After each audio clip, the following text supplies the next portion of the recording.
Trust me, gay is in, gay is hot. I want some gay, gay it's gonna be. Trust me. Well, hello, everybody. It has been a minute. It has been a minute. So we're going to do this live. And before I bring on the amazing, the one, the only LFM, buckle up. Let's have a little fun. All right. And without further ado, here she is. You are hilarious. And without further ado, buckle up. This is going to be fun. Well, you act like you're like one of the ride, you know, on the ride. And are you guys ready to go? Buckle up and whoosh. You know, when they drop you on the roller coasters, you're like, right before buckle up, guys. You know, oh, your strap's not working. And then all of a sudden they get you all paranoid. And then, and then they're like, oh, wait, oh, it's broken. And then they drop it. After the last thing you hear is it's broken. I watch those TikToks. I fucking laugh so hard. It's hilarious. Absolutely. Hi, Liz. This is fun. Hi. Okay, so but this is fun because the last time we tried to do this, there was so much shit going on in my world. With my boyfriend at the time, who some people did or didn't know I was dating or not, you know, like, and so much going on that to not be able to speak and say the things we should have been able to talk about, whether we were buzzed, having a glass of wine, smoking a motherfucking joint, trauma is trauma. It doesn't matter. Right. So I just feel like this is nice to be able to have, since we wanted to have a time where we can relax, be in a space, be in our bubble where we can be in our trauma, where we can be triggered if that comes up. We're in our safe space on Liz Ferris's channel and on Laura FM's channel. And we've also learned from our last interview that I think I still have hidden or not. I don't think I have mine on. What did we do? We privated it or something. Yeah, I unblocked the first take. The first take. Oh, you did unblock it. Okay. So I can unblock mine now. Anyways, so yeah, you can just see that it wasn't, obviously the mix was not good at all with everything. So now we're going to go back to take 2 with me and Liz uninterrupted, and we can fucking enjoy our time. Literally, like, this is what I wanted to do with Liz. Like, when me and you are together, we always just we're like healing each other, because we're talking about everything, and we could be talking about fucking screwing in a door, you know, a hinge to the door, and then all of a sudden be like, oh yeah, remember in the cadet org when they used to, like, it just pops up, it just comes out. So it's like, I think that's good to have. I think that being in a space for us, like me being on your channel and vice versa, I just feel like we are safe together. So we can enjoy, and not have any egotistical, traumatic ego. What do you call that? I guess it's trauma. It's all trauma. I feel like when somebody can't handle something, like even I couldn't have a proper conversation with Aaron when he jumped on our last stream, because I was just I was already set in my comfortability to be able to open up and be vulnerable and be triggered. So not being in that mind state of being like, oh, somebody else can come in and not go as planned with what I thought they were going to come on and do and help us sort of heal or get through whatever upset we were having. Yeah. So anyways, part 2, we are back at it. I don't even remember what we were talking about. I guess we didn't even really, we didn't even really get a chance to start. Yeah. We were just getting into how we get into it. Right. Yeah. We were just having a private conversation before, and we were getting ready to be vulnerable with each other because we are really open. Like, there's so much of me that's come to realize why I have this connection with you. And I told you about it the other day. Are you cool with me telling everybody? Just because babes. I would, on our last stream, I already knew that me and you were cool about talking about Zit Face. I call him Zit Face now because It's just so much funner to not promote him. Zip Face, I wanted to talk about that. I wanted you to be like, yeah, I would talk. I wanted that to all come up. And clearly, and as I recall, Aaron Smith Levin is the one who brought Zip Face on or in the community of SPTV community. So why wouldn't it have been even more appropriate for us all to just be able to say things? But even Aaron coming on and being like, so did you lied and you said that you didn't say this to DOA or Scott. And it's like, okay, let my childhood trauma trigger again. And here you go. I'm going to lie to you, Aaron. I'm going to lie to you because you can't handle the fucking truth. He can't have a conversation. That's actually what I said while I was in my stony baloniness, being like, we can't talk to you. You're so hard to talk to. So back to, let's rewind the fishing pole. We're pulling it back. Hi, Super Pup. Yeah, I'm honestly, guys, I plan on having an open. That taught me a lesson though. Like, I'm not going to assume that another person that is in charge of a foundation or something of any kind, that they have some like thicker tools than me or something in a situation that they can't handle or is hard to talk about. We all have traumas and we can all get triggered and not handle things correctly, easily at any point. So nobody's better than nobody. Nobody. I'm just going to agree because I'm the best. Well, to be completely honest, you know, I do think you are a one of a kind. This is true. You love the smoothies. You know, you do what you need to do. You're completely who you are represents, like, who you show off to everybody is who you really are. And yep, it's kind of like meeting someone that's got so much musical talent. Sometimes you forget that they're also a human being too.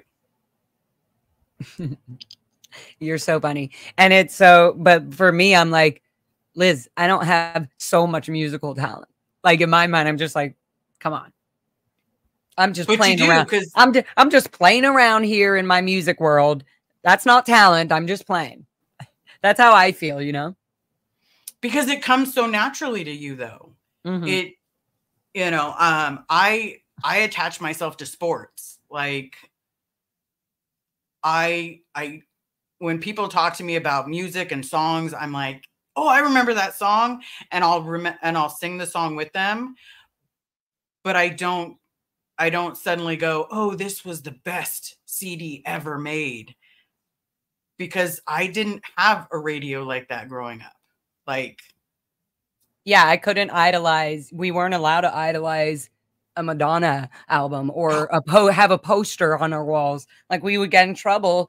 Like, it wasn't even, you definitely weren't allowed to have anything like that at the Int Ranch Cadet Org. I don't know if they had that at the Pack Ranch or when you were there. Like, I don't know wait, how old were you when you I think I've already asked you this. Probably asked you on our last stream. How old were you when you were in the Sea Org? 0 to 9 years old. And then you left at 9 years old, not you're leaving the Sea Org, but as a 9-year-old, obviously, I could even tell you you're still a Scientologist for sure. Yep. Okay. So one question I wanted to ask is, and you probably already answered this, but anybody can ask me questions I've answered a million times, and I'll answer it quick. If I answer it quick, that means I've already talked about it a million times. So you can probably go back and get more details when I was talking about it more. But at 9 years old, you were in Los Angeles? Correct. I was at Pack Base. At Pack Base. Okay. 9 years old, you left. Why? I just got told, my mom came home and she was like, from grandma's Post? coming to get you. Yeah, she came home from Post early, okay. And the sun was still up. So I knew something was wrong. I was like coughing and telling you, hold on. What do you mean by home? Because I want people to like, I feel weird about showing pictures. This is one of my things. I feel weird about showing pictures. Because my mom most of them were taken by my mother, who only took those pictures when we only had free time, and they had to be uptone happy pictures. So I feel fucking like these pictures don't even show or describe, like this whole fucking album is fake. It's like a fraud because they were all PR pictures, you know, they were all, anyway. So when you say home, so you know you say my mom came home. So I just want people to be clear about this, because we'll break it down about the ranch as well. But your mother, who's in the Sea Org, correct? Yeah. So her mother's in the Sea Org of AOLA, which is a huge position. It's a little bit, I think it's the equivalent of the commanding officer of AOLA. They are the same post ranking. What was I going to say after? Oh, so your mom comes from her busy ass job in the Sea Org. And what do you mean by comes home? Is she in a berthing in a dorm? We're in a berthing. We're in a berthing. We're in a dorm. So you know where the elderly are kept right now, further down the street. Right. We were there. You were at that vanilla building. Yeah. It's still that weird off vanilla blue. Yellow. Yeah. Just now it has a lot more cameras around it. Right. Right. Yeah. And probably the windows and things have still not been fixed since then. Nope. I mean, I could go film it and let you know. Me, Confident Chris, a bunch of us were just there not too long ago. It's so crazy. Okay. So that's interesting. You say that's where the old people live, but actually there's a lot more. I drive. I'm going to start doing the waking up with Lara, so you guys can see when I go to work or something. It won't be every day. It'll just be, hey, today I feel like waking up with my chat. So I want to show you guys what I do, right? So then I drive by there and I honk and I tell them, and they're all unloading, like getting on or unloading. And I've noticed it's not just older people. It's all kinds of people now. It's like married, young couples it looks like young coupled executives almost, that they're young, but they're married, so they can be there. And I feel like it's either executives or elderly people that are married to an executive elderly person. Because this is what I'm seeing out of there. They're all in their higher, uniforms, and then, or they are married, like with their husband, like, and getting into a private car or the van that comes in and out of there, out of that the green gate that's open here and there. I think that'd be amazing. Because you know how many kids that were like literally watching you. And many of us that could be watching in secret and just waiting to see a glimpse of our parent. Or that building, because they used to live there, when 20 years ago with their parent, like you were. Okay, let's go back to that. So here's my next question. Did your mother walk? When you said come home, you're going to that building, and did you live in your own dorm with her? It was just my mom and I. Okay. We had just gotten back from Florida, but it was just my mom and I. Florida, not in the Sea Org? No, my mom had become the LRH comm of Flag. That's what I thought. Okay, so and she was a flag trained LRH comm, right? And isn't that this has a higher, as people know, people are like, what's the difference? Why? Somebody asked me outside. So what is it better to do your OT levels at Flag? Is it considered in Scientology world to do your OT levels at Flag or at a regular org? You would go to Flag. They would demand Flag. Yeah, they would say, of course, go to Flag. Because that's where you're going to get the deepest quality. Beach. The deepest quality. Nothing is going to go wrong on your case. Because you have the LRH comm. Beating the tar out of her child. Literally, to make sure that your case is fucking cracked. Yes, just so that when I get older, I can require a lot of auditing. Yeah, let me be squirreling out ethics and enjoy my glass of wine here. Quick shout out. Oh, that was cool with the Lara FM and the in the glass there. Okay, now I'm just getting stoner beloner. Stoner beloner.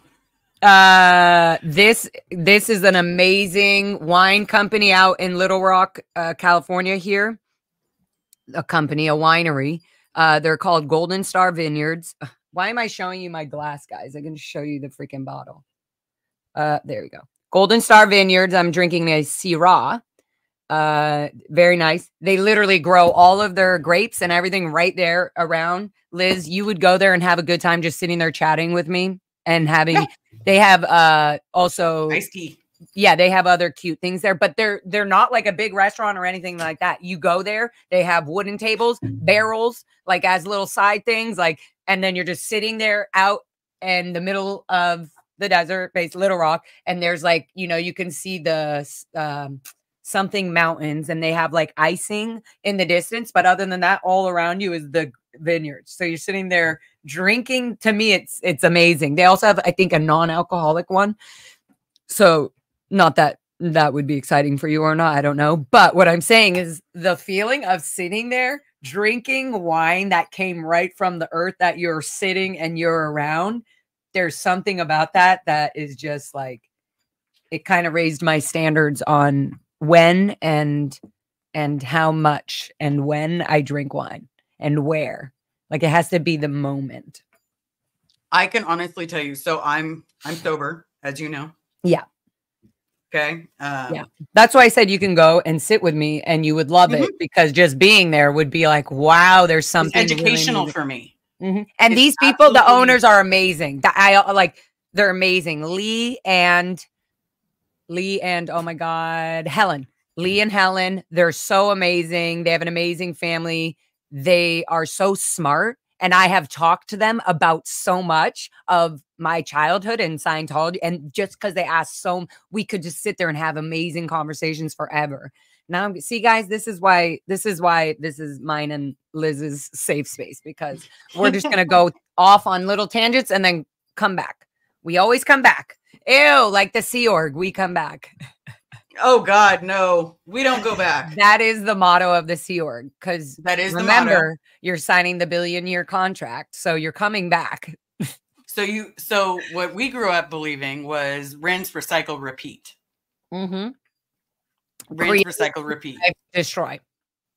Mm-hmm. Right? Isn't it that create? Yeah, create, survives, destroy. Yep. Start, change, stop. That's Scientology. Something started, and then a da-da-da, and then you finish it. So if there's anything wrong with your job or your post or anything you're doing, they're like, well, clearly you didn't complete your cycle of action, because you started this and you just left it here on my desk and you didn't finish it. So therefore, I'm assigning you treason. Now, here's the question. Hat's not wearing. Yes. First time I got out and I got a real job. Okay. I remember trying to bust my ass, and when I first got out, I got a job at McDonald's. Okay.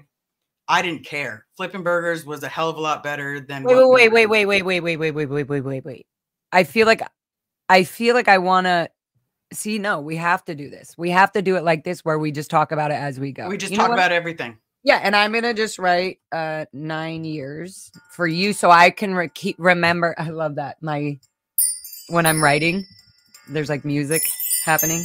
Okay, 9. It's probably taking out the background noise so you can't hear it. So we're gonna come back to you at 9 years old. I want to know that about your mom. What you mean when you say, so yeah, 9 years, and my mom came home and no, that's literally so your mom is in the Sea Org. Your mom fucking was the LRH comm of a huge organization that she had so much pressure. So coming home was coming to an apartment building with, yeah. Okay, so we'll get back to that. Tell me about the job thing. So, because I'll tell you my first job and my first experience right when you leave the Sea Org, and that is trippy. I was blown away that you don't get written up for showing up like late or not working your ass off. You were late?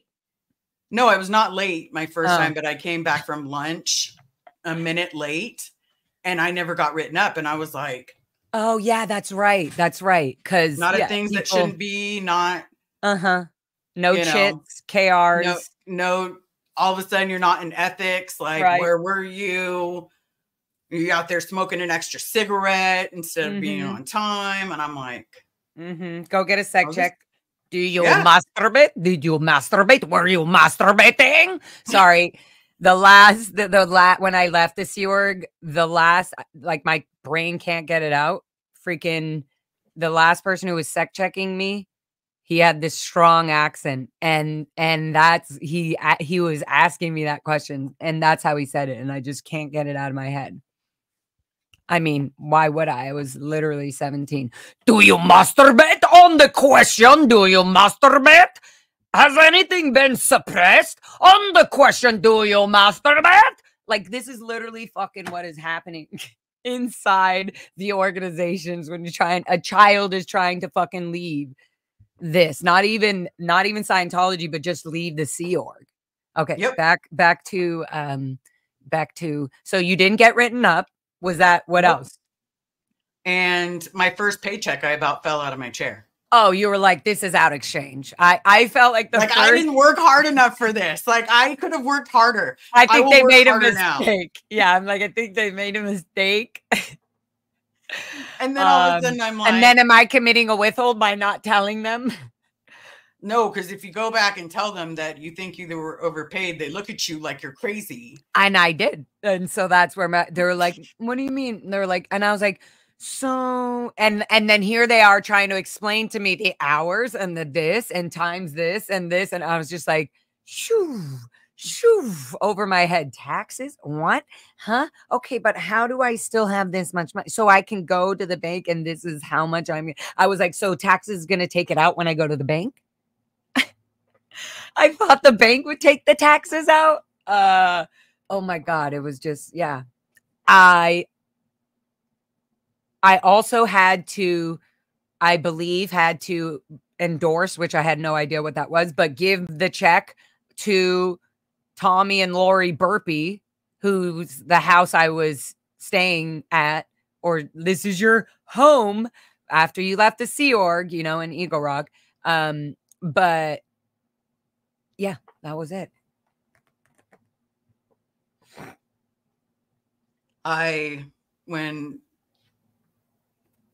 When we first left, I can't believe that. I just remembered 100. Sorry, yeah, go.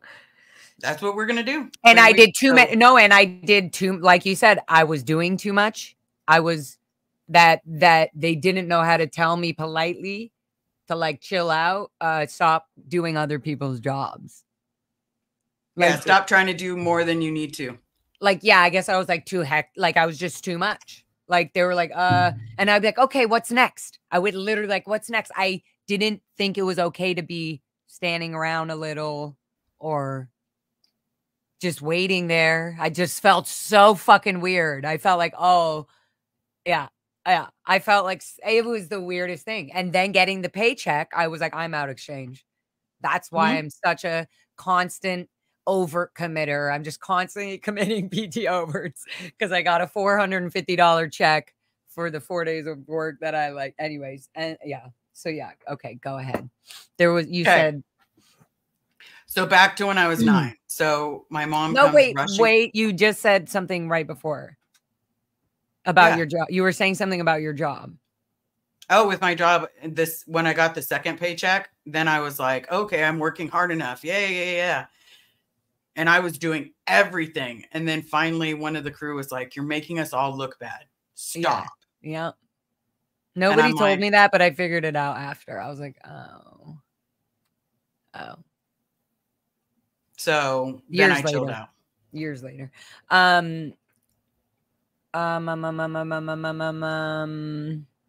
long did you have that job for?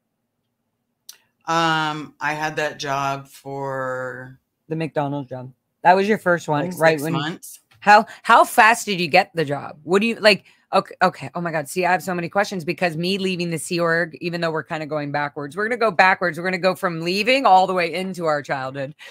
There we go. So my thing was when I left, I was shipped. They, with $300. It was supposed to be 500, but they spent the plane ticket. They took the plane ticket out of that money and then gave me whatever was rest, right? And I felt out of exchange. Like, why is the INR that's been interrogating me for the last 6 months on the e-meter and shit like that giving me $350 with my I think I had a passport or something. I didn't have an ID yet. Oh, maybe I had a Clearwater ID. I had a Florida ID, maybe. Yes, I had a Florida ID. I wonder where that went. And then I had some kind of passport. I think it was like my baby Canadian passport or something. I don't know. It must be my American passport because that's how I flew. I honestly don't remember how I flew. I just remember being like, okay, good. They just said I need to show these documents and go on. And that my mom will meet me at LAX airport. They drove me straight to my mom. Okay, rewind. So really quick. They drove you straight to your mom because they knew where your mom was, right? Uh-huh. Yeah. And she was already out of the Sea Org at that point? Mm-hmm. When I was, and it wouldn't have been out PR, and she could have been making up her liability conditions by, you know, being responsible for you and taking care of you. Yeah. Okay, so yeah, they put me on $200 on the plane to come to meet my mom at the airport, to then also see that Taryn Rinder was with her buddy. That's literally there. It was a buddy system. You got to keep, you know, two people, make sure nobody wants to run away or get turbulated. Nothing bad happens. And then they basically drove me in a minivan to Eagle Rock, where they said, this is going to be your home. And this is Lori and Tom Burpee. And I've met them, you know, they're OT5. I met them in Canada 25 years ago. Isn't that great? Wow. It's so great to see you. And thank you. And then they went off and had their private conversation. You know, it was that whole weird thing. Okay. So that was that. So let's go back to 9 years old. Because otherwise I'm going to keep going. We're going to keep bouncing. That's just what we do. So 9 years old, you said your mom came. So did you walk from AOLA at that time? I mean, ASHO? No, I had a really bad black eye. And so I was told to stay in the dorm. That day? Mm-hmm. Were you normally at the org running around or doing a job? I was normally at the org running around unless I had like a black eye or running around. Hurt. But who gave you the black eye? My mom. So it was one of those type of situations. Yeah. So you were running around. She was frustrated or something with you? Mm-hmm. I was an out ethics kid. I kept getting in trouble. And she gave you a black eye. I mean, that reminds me of the ethics book that says, and in an Upstack group, at the first pinprick, Joe would probably have a black eye. Mm-hmm. Or was that not it? I was just assuming. Yeah, it was very, very heavy-handed. Okay, wow, this is so horrible. Okay, so then at 9 years old, you're leaving. So you stayed home because you had a black eye. Mm-hmm. And your mom comes. Okay, now tell me. So your mom walks home or what?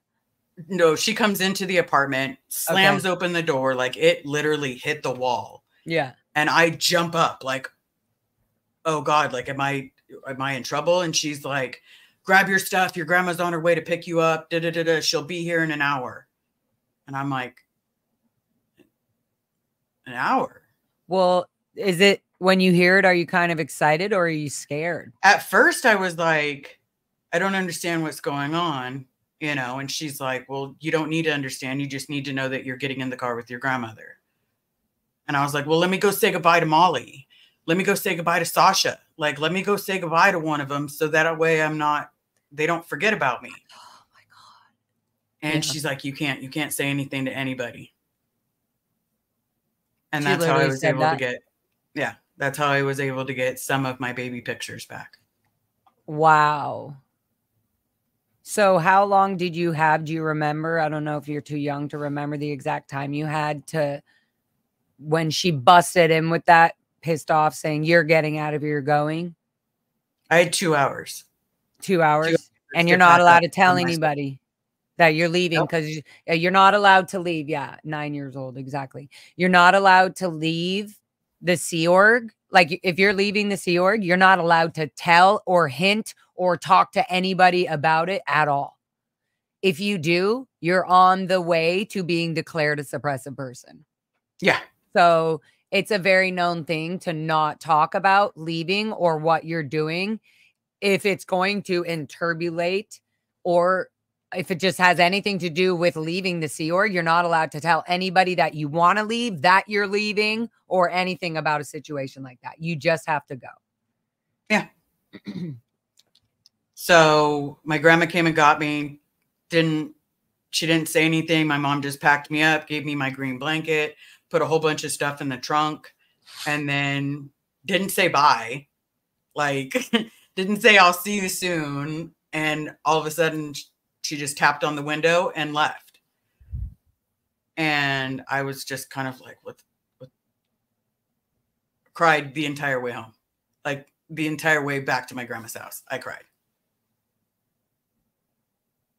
I can't fucking. All I wanted to do was be a good kid. I thought literally security found a way to get rid of me because so many security guards hated me and I was never going to see my mom or my friends again. So now you're in the car, 9 years old, thinking your mom hates you, everybody hates you, and nobody knows where you're going, and you're not sure where you're going, right? Correct. Is your grandma happy to see you? No, my grandma didn't like me. So she didn't talk to me very much. She thought I grew up in a cult. I like that you're laughing now. Weird. Now, yes. But in the moment when I was a kid, I was like, stop getting that word. It's not right. Right. And then as an adult, I'm like, man, you know, that's why it's like, it's so nice and refreshing to have some of the friends that we've made on here. Like there's someone I talked to, like Jen Nelson. She came to visit me and it was like a family visiting. And it was like, oh my God, so this is what it feels like when family comes together and gives you a hug. That is so cool.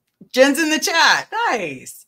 But she also, you know, understands like my life gets crazy busy. And then all of a sudden I'm like, I miss you. Like, I need some of your calmness. Yep. I have a few people like that too. Yep. I feel like it's so sweet. Like, yeah. I mean, I can name a few, but I'm not going to give all my sweet angels away.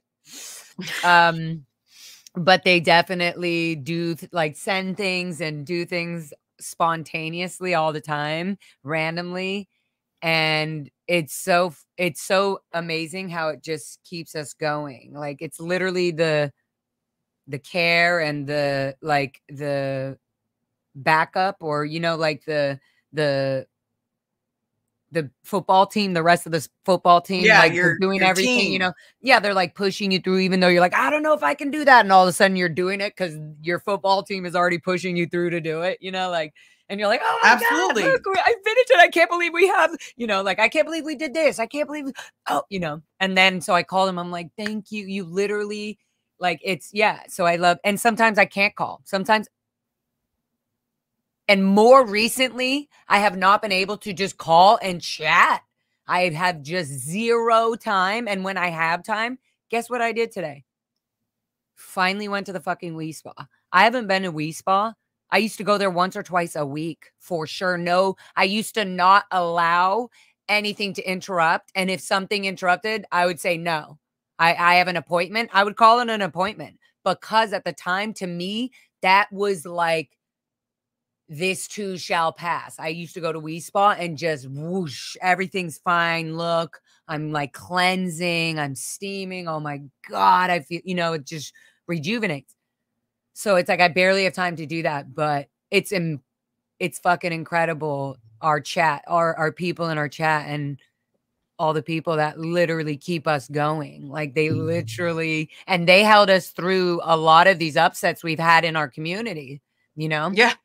So many of people have been like, hey, I can't even imagine how you must be feeling. And maybe you're fine. And maybe you're fucking under a fucking rock.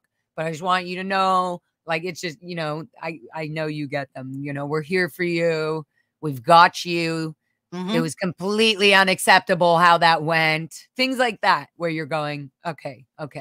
It's the push Yeah, it wasn't through. great. And we never had that. And if we didn't have that now as adults, that could be very detrimental. Yeah, because for me, I obviously bounce ideas off Carrie.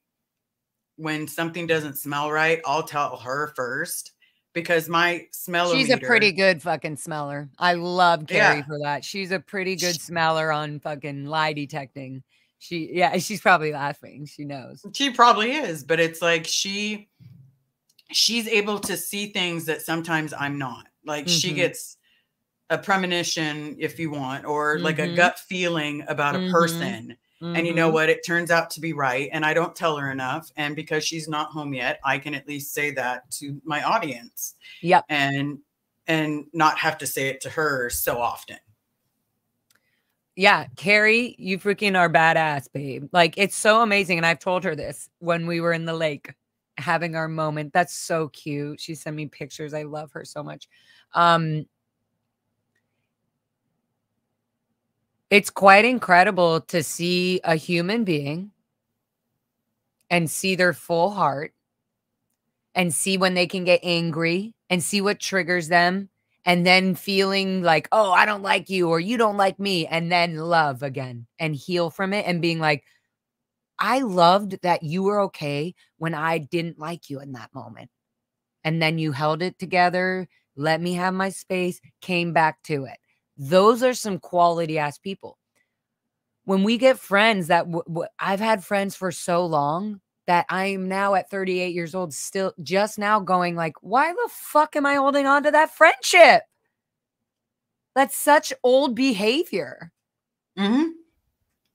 Like, I'm fucking badass. I can do like pretty much anything in the world. Like, and I want to, like, I'm like, and our intentions are never to like, aren't trying to be bad.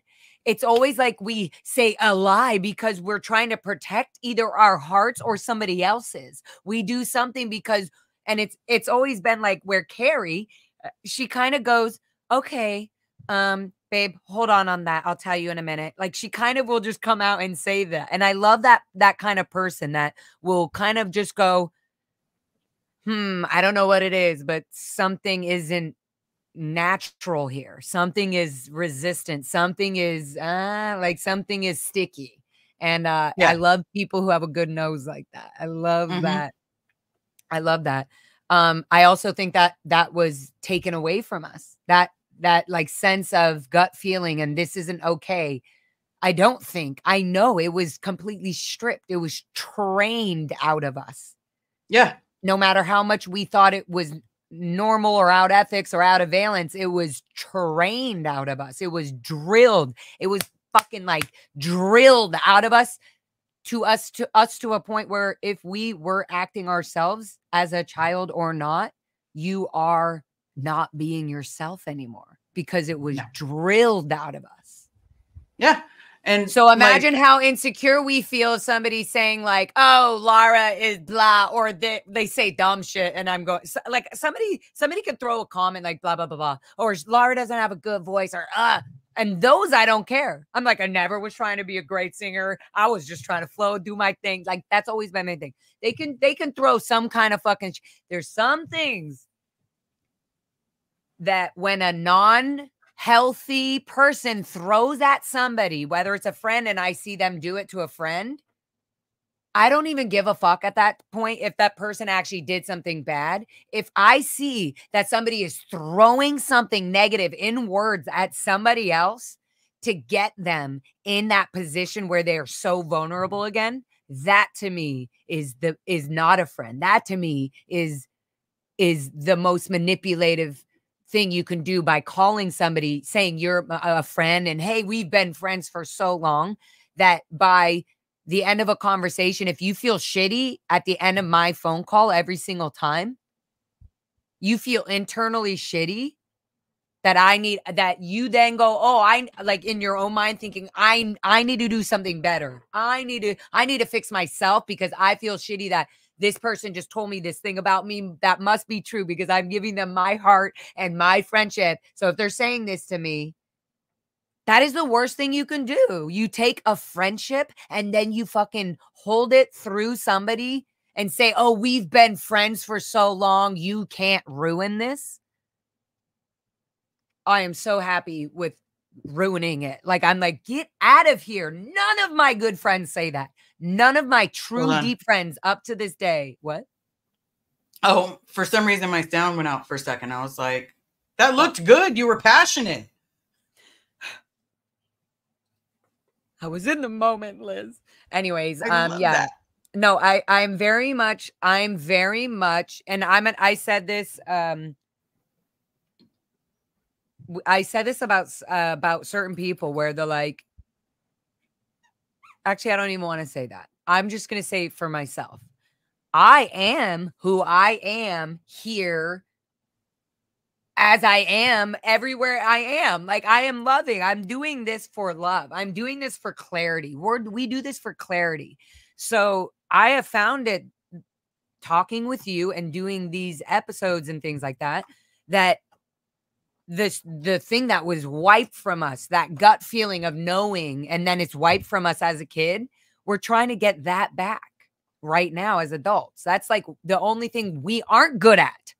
We haven't been good at that because it's called immaturity. It's not just immature, and some immaturity can be anything. If you didn't have something when you were a child, then you are it didn't mature you, then you are immature in that department. And so to me, it feels like, oh, that's just my child that never got the thing that I fucking always wanted. That's the child that I always wanted as a 9-year-old. I wanted to leave the Sea Org and go live my life and have a good life and do, I wanted to do all that. So I've converted it. I've turned this, when I start to feel squished or suppressed or in our space, and somebody comes in and interrupts or interferes with that because of their harsh comments or the way that they're purposely saying things, so that you can go right back into that small space where you can be controlled. I'm not going to do that. The moment I feel fucking like my breath and my emotions are starting to get triggered and I can't speak anymore because I'm like, I feel vulnerable because the person in front of me is reminding of me, like making me feel how I felt as a child when when you get slammed in the car and your mom fucking taps on the window, doesn't give you a hug and love. Like, yep, that's how it is. It's just like, okay, then I guess I'm a small person who can't do anything anymore. It feels, and in those moments, feels so fucked up. I just can't stand it. Yeah, and in that moment, it was the first time in a long time I begged to go live with my dad. So yeah, I was gonna ask about that. So Bob Ferris. Yep. So Bob Ferris, that was literally the question when I was like, I have so many questions. So you and your mom are doing, your mom comes to you, tells you, get out, you go in the car. Where's your dad this whole time? My dad is at Gold. At Gold Base.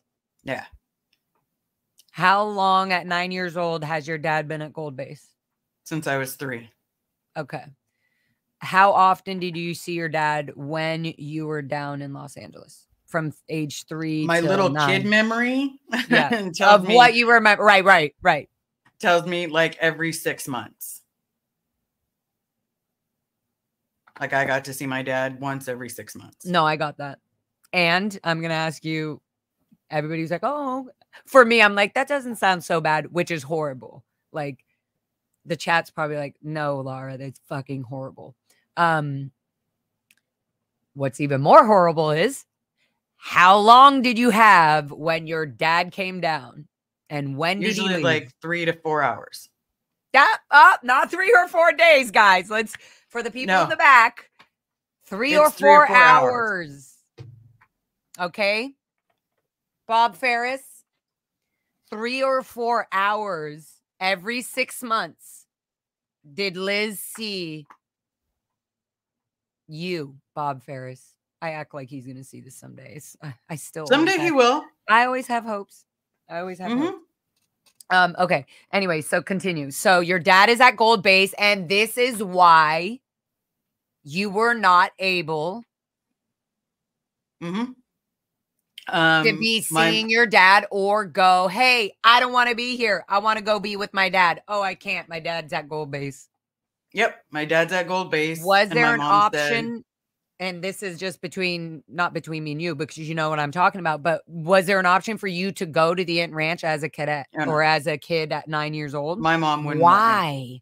My mom wouldn't let me. So your mom that was abusing you at the time, and I'm not trying to crush on your mom and be rude, because we've all grown and we've been learning a lot, learning and loving. We're healing, and we're going to talk about shit, and we knew we going to get dirty and hard.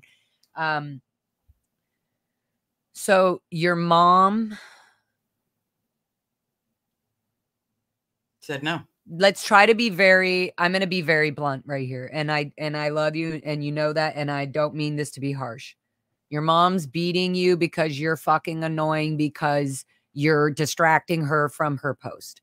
Your dad is at Gold Base. You can't see him because you're not allowed to go to Gold Base alone, or even on Gold Base without permission, unless you have to have actual clearances to go to Gold Base, whether you're a child or not, right? Age, body doesn't matter. So you can't go to Gold Base, and your mom and dad are separated, so they don't need to see each other. They're very not interested in that, right? Correct. Okay, and your dad comes down. I always say down.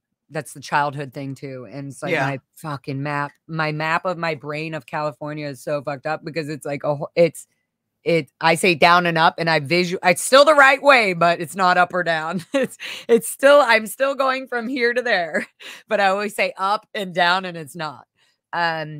So your dad would have to take, and I know this because I was at the Int Ranch, your dad would have to take a shuttle van. We call them the Dolphin vans, or a van that went from Gold Base, and it was only once or twice a day that it would go from Gold Base, which was 3 hours away from Los Angeles, down here. Yeah. And they would go to the HGB on our end. Yeah, they would go to the Hubbard Guidance Center on HGB on Hollywood and Ivar, where we were just protesting not too long ago. And that's where they only come to and from Gold Base to drop off the executives or people. If they had parents or kids, they were going to see them for a few hours. And then your dad caught the second shuttle back, which is dinner time, back to Gold Base. Mm-hmm. Every 6 months for his daughter, Liz Ferris.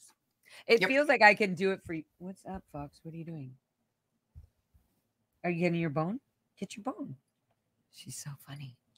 I looked down and she was like, ha, ha. I was like, what are you doing? Yeah, she was chewing her bone. Is my mom still in? She still believes in a lot of it, but she feels bad for getting me into a cult. Yeah, I pause on that because I went and visited you and I met your mom, and that was it was strange because your mom is nice, and nice. Like, this is me walking in meeting, right? So your mom is nice. I can tell you guys have your relationship, how you have it. It's a little like, hey, mom. Oh, okay. All right. Yeah. No problem, mom. Yep. Got to do that. Okay. Yeah. 10:30 appointment. Yeah. Let's leave in a little. Like, I see that you're very, do you feel, I know this is random. Sorry. Do you feel that you love your mom? To the best of my ability. Do you feel that the love for your mom, and I don't mean this sexually, obviously, at all. Do you mean the love? Do you, and I don't know, do you compare how you have love for Carrie and everything, and you can see the depth of love? And do you even think your mom has the capability of that? I think my mom loves to the best of her ability. I think that she doesn't quite understand the pain that she's caused. Right. You know, what did it's she not think that about big of a deal. what did she have you talk to her about the black guy thing? Yeah. What The black eyes, the broken noses, the broken bones. What did she say? That you were an accident prone kid who would fall down a lot, and that you had a wild imagination. She's still saying this now? And it was discipline. That's what she's saying now. It was discipline. So wait, did she start with that? And then now that, you know, like today, as of today, she feels like, well, maybe if I did do that, it was discipline. Yeah. Okay. That happened like 2 years ago where she said that. Okay. Okay. See, so that's what I saw when I went there and felt that. And also I'm assuming that your mom doesn't watch these shows. Because that's why I was like, no, I told her she can. I'm not trying to squish on your mom right now, but mom, what is your mom coming in? No. Is it Carrie? Oh, Carrie, wait, Carrie. She's saying wait. Laura just said wait. Yeah, tell her to get in. She says she has to stop at the loo. Okay. Nat Cat. I'm a special needs educator, and I have so much respect for you, Liz. It's bad enough y'all were raised in this abusive cult, but navigating the world as a neurodivergent person must have been so hard, right, Liz? Yeah. Yeah, because I also see things, sarcasm. I'm learning how to do sarcasm. But if someone throws sarcasm at me, I don't get it. I think when they're like, no, I know this. Sarcastic. I know this. I think they're being real. I know this because I'm always like, Liz, I look at you and I'm like, I'm joking. Hello, you have to learn. Yes, though I'm trying. Then you're like, oh, and then you take a moment and you're like, oh, why didn't I? You kind of are bummed at yourself for not getting it. And then you go, and then you have like your little laugh, like, oh, that is funny. And then that makes me laugh. I'm like, there we go. But even your sense of humor back is funny when you're like, yeah, oh, okay, that's funny. You're like, I approve. It's funny. Okay, yeah. Even some people don't get certain sense of humor. You're not the only one, by the way, Liz. But yeah, I do. There was so many times like when we all met up at the Waffle House or whatever the House of Waffles or whatever in Hollywood and stuff. There was so many times we were sitting and I was being funny with you. And I was like, Carrie was laughing. I'm like, Carrie gets it, Liz. And you were like, no, I get it. But you didn't really get it. And then you were just so loving. You were just so, we just loved each other. That I was like, you were like, whatever. You were like, love Laura. Sure. Whatever she's saying. Yeah. And I was like, no, Liz isn't getting it. And Carrie would be laughing.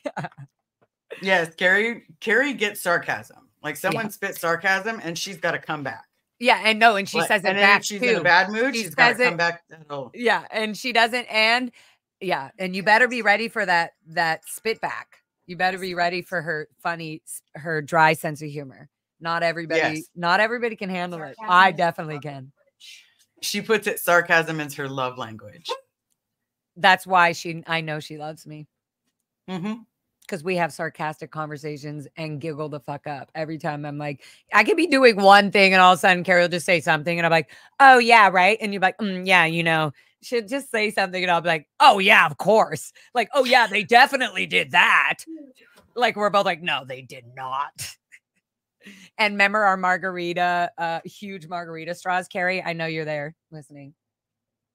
The huge margarita straw. Oh, you're talking about the goblet. Babe, you want a goblet? The goblet. Liz, are we going to get to all the garbage? Are we going to get to the garbage? Saturday? Maybe. Let's do it. Let's talk about all those pictures because and you don't have much, right?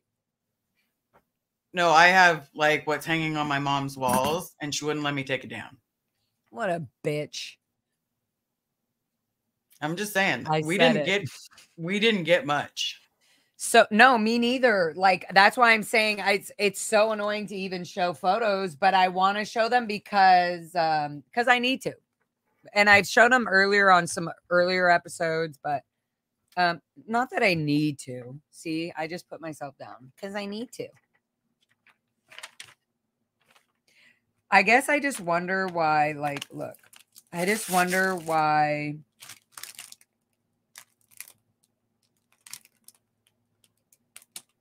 I feel like I want to take all these out of this anyways, but I probably shouldn't be doing it like this. How did it go from like my mom coming off of her, you can see here, she's in her uniform. And this is when she was in, they were in the blues. They would wear the blue uniform with the skirts and the bow ties. I'm sure your mom wore those. Yep. She would wear them in the 80s. This is what they were. Anyway, so this is her coming home to me in the dorm. After she would pick us up from the ATA right across the street in that. And here I'm like 3 years old. It was right. This is literally same haircut. That's my sister right there. Right there. Right. Exactly. The bowl cut. Mm-hmm. Yep, because that was the quick Sea Org way to look like your kid had a good clean cut and that they hadn't been having a mullet. You could see I had a little bit of a mullet coming in there. 3 years old, and only a little bit after this, I was shipped off to the Int Ranch. Because my mom then went to Gold and was with your dad, Bob Ferris. Yep. So here's an interesting thing that chat can kind of also put the dots together on. Liz would have been sent to the Int Ranch Cadet Org if her dad simply, Bob, just said, I want Liz to be with me. I want Liz to be up here. And I don't know, actually, I don't know, because I think your mom had some other fucked up issues about having you with her. Mm-hmm. She told me that day that I was never going to be allowed to live with my dad because he didn't want custody of me. So does that mean that your mom was telling your dad you either have full custody of her and you're fully responsible for her, or she stays with me? And so she was mad that he didn't take full custody of you. So you are her problem now. Mm-hmm. That's so fucking unbelievable. Like, universe, how the fuck did this happen? How does parents go into an organization or a religion thinking that they're doing hopefully the best thing, that they're a shitty person and they want to be better, or they are good people and they want to do more than what they're doing? How does it come to this? How does it come to slamming the fucking door on your 9-year-old, opening it up, you're fucking leaving, and no, you don't talk to anybody. That's off policy. You're gonna be given a non-interpolation order if you speak a word about you leaving to anybody and saying bye to your friends. Mm-hmm. Even your friends that were in the cult, like, you're already in a cult, in a fucked up situation, in it, and you can't even say bye to those fucking friends. How is Scientology good? Please tell me. When you figure it out, you know. Yeah, when they figure it might enlighten some of my childhood. It could help. It could help. Okay, so look, I was being very serious. Look, so that I was like 3 years old or whatever. That was just being, down at Blue Building at the ATA and visiting my mom, right, in her uniform. She would come visit us in her uniform. So then this was around this was about, I think I was about 5 years old here. See how I look still kind of small? Yeah. I think I was like 4 or 5 here. And my hair is chopped. I don't know why, like that. I probably cut it myself or something. clearly hasn't changed. I don't know. You know, I think when you I become look a at better this, hairstylist now. I still have a little mullet in there. I also look like a boy, I think, or maybe I just had maybe I was wearing Ben's sweater. That's Ben Weber. Nora says it's so unbelievably sick what they did to all of us. Yes, fucking every second, Nora, every second of our lives. Even when we were laughing, thinking we're having moments and memories with our friends. Like Sea Org Day, and it's like a day you get to hang out with your family. Yeah. But even then, right? Where did you go? For us, it was we went to Gold Base. There are cameras all over Gold Base. You're being watched 24/7. There is no freedom. That is not freedom. But yet, our childhood says that. Look, I'm going to show you that riding a little bicycle at Gold Base was fucking freedom. That was our holiday. Taking photos with my mom and dad here was the fucking holiday. Look, literally. Gold Base. At Gold Base playing foosball. You can even see some of the parents in the back here. They're in uniform over there. So they still didn't have time, clearly, to get out of uniform. But this was my freedom. These were moments I was like, this was so fun. This is the shit that made me not unalive myself. Mm-hmm. And we were at Gold Base. Everything is being controlled. That's not even a freedom. Even when the out of the 2 or 3 times that we did go to Canada to visit for 3 days, you know, again, got to be back at a certain time. You can't, you know, can't be spending too much. You're going to, you know, there's a possibility you could go out of valence if you're gone too long on LOA, leave of absence, which they steal from the military. So it sounds normal to people. But yeah, it's like, no, they're watching, Liz, they're watching us every single fucking moment of our life. Every second of our life. Did you ever get a 3-day leave? Yeah, to Canada when my grandma died. It was only because of a family emergency, and it would be out PR on Scientology's part if they didn't allow us to go, because the family would ask too many questions, and then that would stir up too much lawsuits or possible very bad things happening. Yeah. So they would have to let when people my grandmother passed away, I got 3 days, but every single day I had to report in. Yep, me too. And so did my mom. My mom had to call on, she had to call on my aunt's or somebody's cell phone or their direct phone and just say, hi. Yep. Hi. I'm just calling in for whoever it was, Mr. Duncan, or just to let them know, like, yep, everything's going good. Yep. So we're here. We're going to do the funeral. Yeah. The PR is going great. I would hear the conversation she was having because I was so used to that behavior, but she wouldn't do it around any of the non-Scientology WOG member. She would even say that, well, let's keep the WOGs out of this. And let's, you know, I got to make a phone call to Gold. So I would know that. I would know, oh, grandma can't be in here, da-da-da. Oh, I have to stay here, you know, in with, so that, you know what I mean? So it's just so gross. And that's what I would remember on the LOAs, the leave of absence. Anytime we would go, mom was always checking in. Dad was always checking in. Got their pager. They got to call in. The MAA would just be like, okay, what's the update? Okay, good. All right, great. See you guys. So you guys, everything's planned. Yep. If the planes were late, got to call them and let them know. Oh, it looks like, yep, okay. Oh, okay. I don't know. Are you sure the plane is late? You're not trying to blow, are you? Literally. Like it would like every second. So if they're doing that to our adult parents, Liz.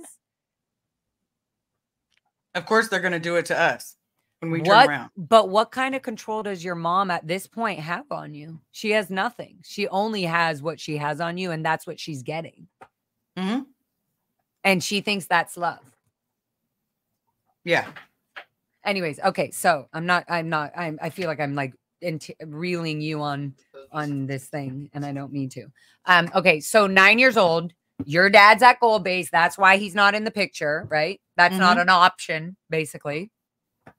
And so your mom figures out, obviously your mom is calling your grandma. Oh my God, my nose is itching.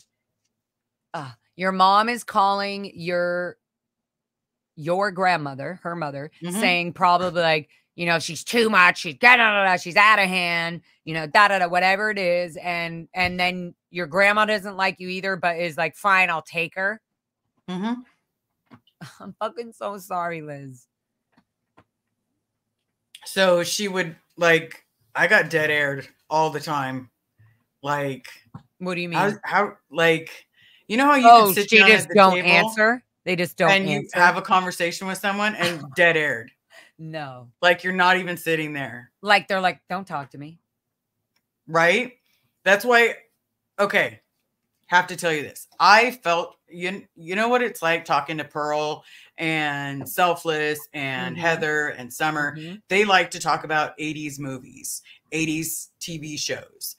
Oh. Love it. Love hearing the stuff about the TV shows. Me too. I heard it a bunch in Texas with them. I never told them. Same with what's her name? Sweetie Pie Alicia. Yeah. They were all saying things. And I was like, like kind of being there.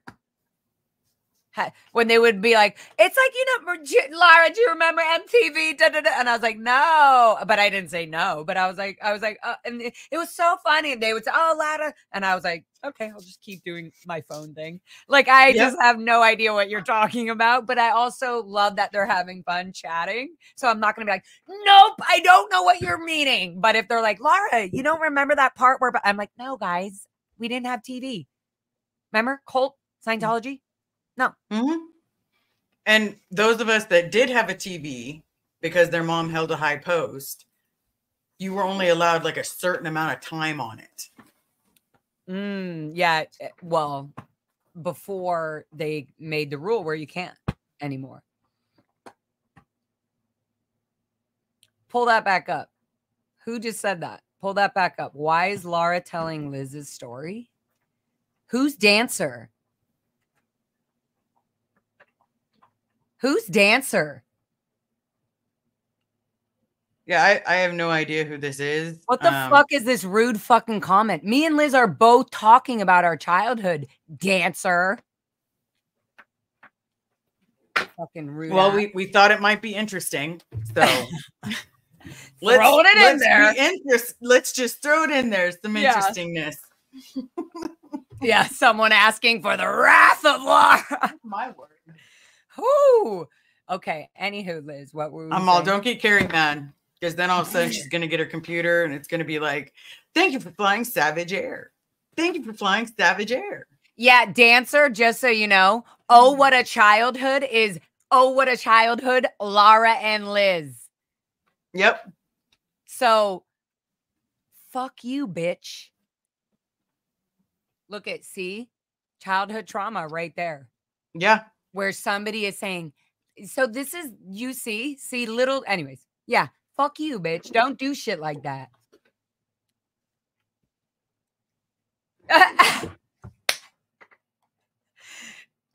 Dancer, enjoy your flight on Savage Air. Bye, bitch.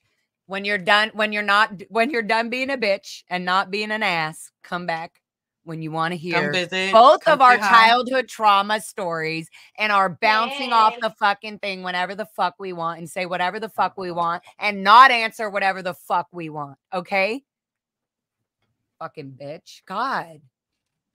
Well, I do want to literally in all fairness, nope, I did. I'm going to cut you off again.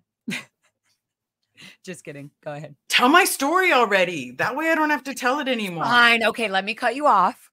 Yep. I sent Nora a link. That way, if she wanted to stop by and say hi, because you had invited her. Yeah, she totally. I see her in the chat. Don't pull an AA run on us, please. We haven't done enough TR bull baiting for that yet. We haven't done enough of that. What? We're not allowed to say that? We're allowed to say whatever we want. Guess what? It's our channel. Okay. So, Nora said, tell me how you really feel, Lara. Hey, okay. Sometimes Nora needs a hug. And here's the other thing. The other thing why that made me so mad is that it's so hard for me right now to to just, especially with you, Liz, because we will bring up such detailed things like this. It's easy for me to break down your story because then I can also process mine at the same time, and I can, you know, show a few things here and there. So I'm literally sitting here going like, okay, so you're in the car with your imagining like, dang, this is the same feeling that kids of Scientology feel. Whether you're Serge Delmar in Florida being fucking sent on the RPF so that you're a class 12 auditor at 12 years old, or you're being told by your mom fucking slamming the door open saying, go, your grandma, to another family member who doesn't want you in their space. Like, and then you like, it's just nonstop. And why can't you go with your dad? And yeah, you would have been at the Int Ranch. And by the way, she told me that. She told me, Laura, you know that I actually would have been at the Int Ranch if I would have gone with, like, if my dad basically would have said, I want Liz at the Int Ranch. That's actually what would have happened. So me and Liz would have fucking been best friends growing up with each other at the fucking Int Ranch. Yeah. We would have had each other, and you would have got to see my dad. Look at fucking bloody tears, the ranch. That was like the first note that I ever, when I was putting my album together of my story, I put tears because it's not a funny, it's not a happy thing for me. It was like, how much fun did you have in prison? We should change the title of our childhood talk to try to come up with the seconds and the minutes that you had pockets of fun, and what were they in all of the muck? I'll tell you, the very first time I thought being a Sea Org member was cool. Oh God. I was in Florida. I was in the Cadet Academy. And how old were you? I was 8. Okay. And didn't know how to read. I knew how to look words up in a dictionary. I could find words in a dictionary like nobody's business. You asked me to tell you what the word actually means. You're like, no, ma'am. No, ma'am. I was stuck on the word butterfly for almost a year. Dang, but you could find the word butterfly in the dictionary. I could find it in the dictionary. I could see what it looks like, but for some reason I could not understand what a butterfly was. Right. A misunderstood word. and then in your misunderstood word, you got another misunderstood word from caterpillar, and that brings you on a whole nother. You're like, I just can't comprehend what a caterpillar is. And so then you go on to the next thing, right? And then you're in a word chain, right? Isn't that what they call it? You're in a word chain. So that's it. Flunk, Liz, you can no longer be on course because you keep going into word chains. You have to be sent to ethics because you are committing present time overts. Yeah. So you need to get those off so that you can go back to stopping going by misunderstood words. Or that's how it was for me. And that's how it was for anybody that was even trying to be ethical. That even people that were ethical, I'm like, why are they here? And I was like, oh, they have a problem. Like, I didn't know the words. I didn't know obviously what we know now, but I was like, oh, I guess they have some difficulty with studying. That's just in my mind. I was like, oh, whatever. I guess I got to hang out with them while I'm in ethics. You know, it'd be fun. Yeah. When I was in Florida, so the first time I cleaned up a crew mess, like the first time, I had gotten the executive table and I'm sitting there like cleaning it off, getting their plates. Do you need anything else? You know, I'm doing so good. And this is in Clearwater. Pat on the butt. Pat on the butt. This was in Clearwater? This was in Clearwater. Okay. And for the first time ever, I felt like, oh my God, I did good. You got a pat on the butt? I got a pat on the butt. By who? Some executive. And so it wasn't until like a year later that I was like, was an executive touching your butt at all. But in the moment, I thought it was the coolest thing ever. For sure, 100%. Same with me. To get a hug, to get anything from anybody, let alone somebody that was superior and above, that you just finally felt like, oh my God, I'm kind of cool. I feel slightly important to somebody. And that means I can sit at their table. Literally. And that means the world. That's survival instincts. Yeah. Because so let me tell you, it was in the Sea Org, what table you sat at was very important. Very, very important. If you had a table. Yeah. If you didn't have a table, you were garbage and didn't get to eat with people. Yeah. Sorry to bring up that memory. No. Well, that reminded me of the whole FO, the FO of voting. You got to vote, and then you have the treasurer, and then they had all these things even at the cadet org where there would be like 8 kids to one fucking 6 by whatever 4 table, right? Your standard fold out table or whatever.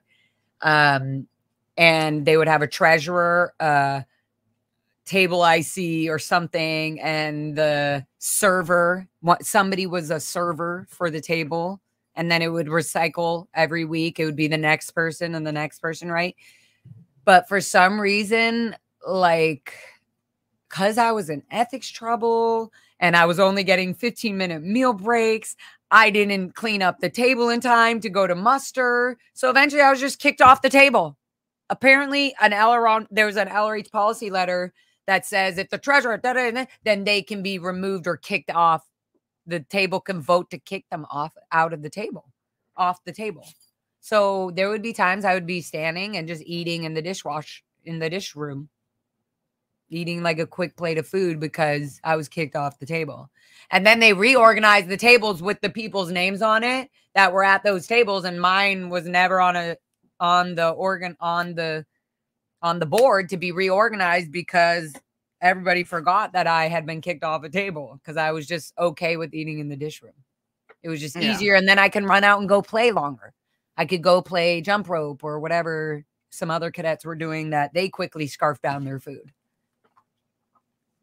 Right? Your whole childhood was like mine, where you only had 15-minute breaks.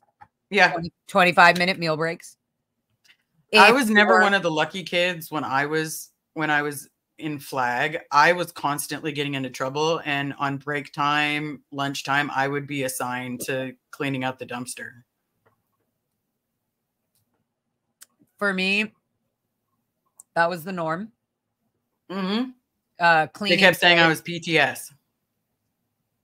Well, they said they were trying to figure out who I was PTS to. Because they're like, she's either a suppressive, because you're either suppressive or you're being suppressed, right? So you have to be one or the other. And you're definitely not a suppressive, otherwise they're kicking you off the ranch or whatever, right? So they're going like, how is she a potential trouble source? Like, how is she? They were trying to figure out who was the one suppressing me, or what influence was suppressing me basically my whole life. But they couldn't figure it out because who the fuck was I calling? There was no family. We weren't even allowed to use a phone on the base without permission. That's where PAC was a little better. Okay, the ranch had a code. An adult had to put the code *, and then get pound, and then give you the code and go like a regular phone. Wouldn't work, and the offices would be locked. So, anyways, yeah, there were totally different things, totally different childhoods, but that's why I question why it's easy for me to be like, so wait, where was your dad? That was the first time I was like, oh, your dad was at Gold fucking Base. That's why if your dad been at the Blue Building with your mom, even if they were separated or divorced or whatever, and he was just on a different post, you would have actually been hanging out more with your dad, probably gardening or whatever fucking job he was put on. Yeah. Digging holes, trenches, whatever the fuck exactly. Yeah. What's a new trench? What year did Liz leave flag? Okay. Yeah. We were there for 6 months. We were there for 6 months. So can I ask you, you said 9 years old is when your mom kicked you, right? To go to your grandma's who was fucking probably, yeah. I was 8 years old at flag. And so then you were 8 years old at flag. How long were you at flag? 6 months. Okay. Your mom was already there before you went there, or what? Or did you we go went there with together. her? We so flew you there left together. LA. Did you leave LA? So before you went to flag, you were in LA. Mm-hmm. What was her post position then when you were in LA? She was the LRH comm of AOLA. Okay, so she was going to flag to become the LRH comm. What year was that? What year was that? 1988. Wow, I was 1988 at the ranch. I was like, what was I doing at the ranch? Literally, my whole life was the ranch. Okay, so I was just trying to see, like, oh, maybe your mom was the LC when I was in Clearwater eventually. No, okay. So then, before you were there, so you went from LA. So where were you born? Let's go there. You already told you. I'm sure a lot of people know this, but let's just so that everything lines up. Where were you? I was told that I was born in England. That my mom. You were told. It's a tricky situation because I've never actually looked up my birth information. What, Ferris? She has. Wait, hold on. She has dual citizenship. I have dual citizenship. So do I. So do I. Yeah. So but it wasn't that far fetched to me to find out I was in England. Well, my aunt Mary said, "No, you weren't. You were born in San Francisco." And I'm like, well, what? Is your Aunt Mary a Scientologist? No. Okay. It's my dad's sister. You still don't know? I've just never looked it up because either my mom's been Carrie. my whole life. Carrie. Yes. You still don't know where your wife is born? Nope. Alert the media. Chat, did you guys know this? Liz's chat. Did you guys know where the fuck Liz is born or that she still doesn't know? Girl, what? That was I've just never really looked into it. Because I've had my passport and But we only learned this a few months ago. Yeah, we did only learn this a few months ago by someone saying, "Oh yeah, somewhere else." Oh my God. And that makes total sense because I didn't know my first name was Lara. I was called Megan all the way up until 23 years old. Guys, I'm 38. I was called Megan my whole life. My whole non-childhood adult life.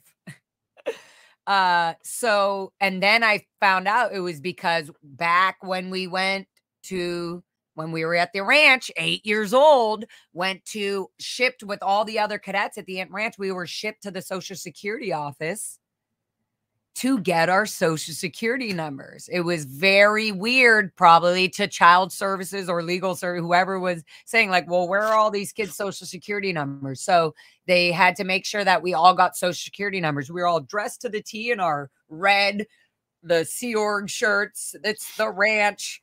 Khaki shorts with our Sea Org belt buckles. And they're like, oh, I remember being in the Social Security office, whatever that was, being like there was a lot of WOGs, the non-Scientologists, asking like, oh, what school are you guys part of? Like they were just naturally, like they would ask, like if you're waiting in a room and there's all these kids, oh, what's your school? What's your, and we're like, oh, we're a private school. Yep. Like we were told. We're told all the time it's a private school. Yeah. Oh, what's it I called? went to Pinewood Academy. Casio Canyon School. Yeah, Pinewood Academy. Casio Canyon School. And then they'd be Mace like, Kingsley. Yeah, Mace Kingsley. And they would be like, oh, we've never heard of that. And be like, yeah, it's a private school. and then we were also told later, you could call it a private school. If they really ask you, you'd be like, it's more like a boarding school. And they could be like, oh, so your room and board. Like if they were asking too much questions, like, oh, do you live with your parents? Where are you? Where's your house or whatever? Then you could say, oh, I'm at a boarding school. So they're like, oh, they would understand that more. We were literally trained to say this to child care services, to Social Security offices, like people coming onto the property that were going to come and inspect the ranch and make sure we weren't getting beat up. And no, we got these false reports, but we just need to make sure, wow, the property, this is crazy. The property's beautiful. Look at all these vegetables. Wow, these farms. This is amazing. Wow. Well, good to see you guys. Well done. Thank you. Thank you for help. And they leave. And guess what? Back to work. Back the fuck to work. You guys did a great job. That was great PR. Good job. Okay. Now I know my mom did a silent birth. Yep. My mom attempted to do that. I don't fully believe succeeded. I get told that all the time. I think she did, actually. She just never would tell me because she can't evaluate for my case. And remember, my mom was auditing me, and she was auditing me on, recall a time you first saw the light. That's like a question in self-analysis. And I was like, I don't know what the light. She was like, it could be it. What are you thinking of? And so it started off with like, oh, the security guard was teaching me a funny trick and he shined the light. So it made me think like, great. Recall another time you saw the light or whatever, right? And so and I was like, oh, Mom, I don't know. I have this. If I was going to go back in my, and so I don't know if you imagine as a child, like, oh, I was a baby and I guess there was a light that, you know, when I first opened my eyes, I saw the light and I was telling Mom, I was like, maybe, I was like, Mom, I think it was when you were giving birth to me. And she was like, tell me more. Tell me. Yeah, and then they get so and I was excited. like, yeah. And I was like, was there a lot of people there? I was like, maybe Dad, or I don't know. I just remember, there being a doctor or somebody who like helped. And she was like, that's right. And then I was like, I don't know if Dad or was there, but I do remember seeing the light. And she was like, what was the feel in that emotion? What was the smell? What was the touch? She would, you know, they had a card, the self-analysis. You have to go, what was the smell? What was the touch? What was the, and it's just like, I'm making up all this fucking shit. And my mom, and I think this is normal. My mom is honorably auditing me. I'm her daughter. How amazing is that? She's auditing me. So yeah, going back to thinking like it was not even a normal thing for us to go to our parents as I don't agree with this. Hey, Mom, it was fucking do it now. Or what are you doing off policy? Why are you not? Well, what's the correct policy? Did you get an order from the adult, the supervisor to do it? Then you have to do it. Comply. Honey, stop the backflash. She would like do it with her fake love. Yeah. Carrie, get your TRs in. Honey, come on. Kind of shake me up. Get your TRs in. You're mouthing off. Go get CalMag. Yeah. I'll get my motherfucking CalMag. Cheers. Here, I want to answer this question real quick. SP Squirrel. Do you know where your parents were raised? I know where my mom was raised. My dad, I found out when I was like 30, was raised in Sacramento. Like, I didn't even know that my dad went to high school in Sacramento. See, I went on a deep dive. In fact, that's when I made these dumb, I think they're dumb because I feel like I was going to try to make like a story of my life. And I started it with the Walmart photo.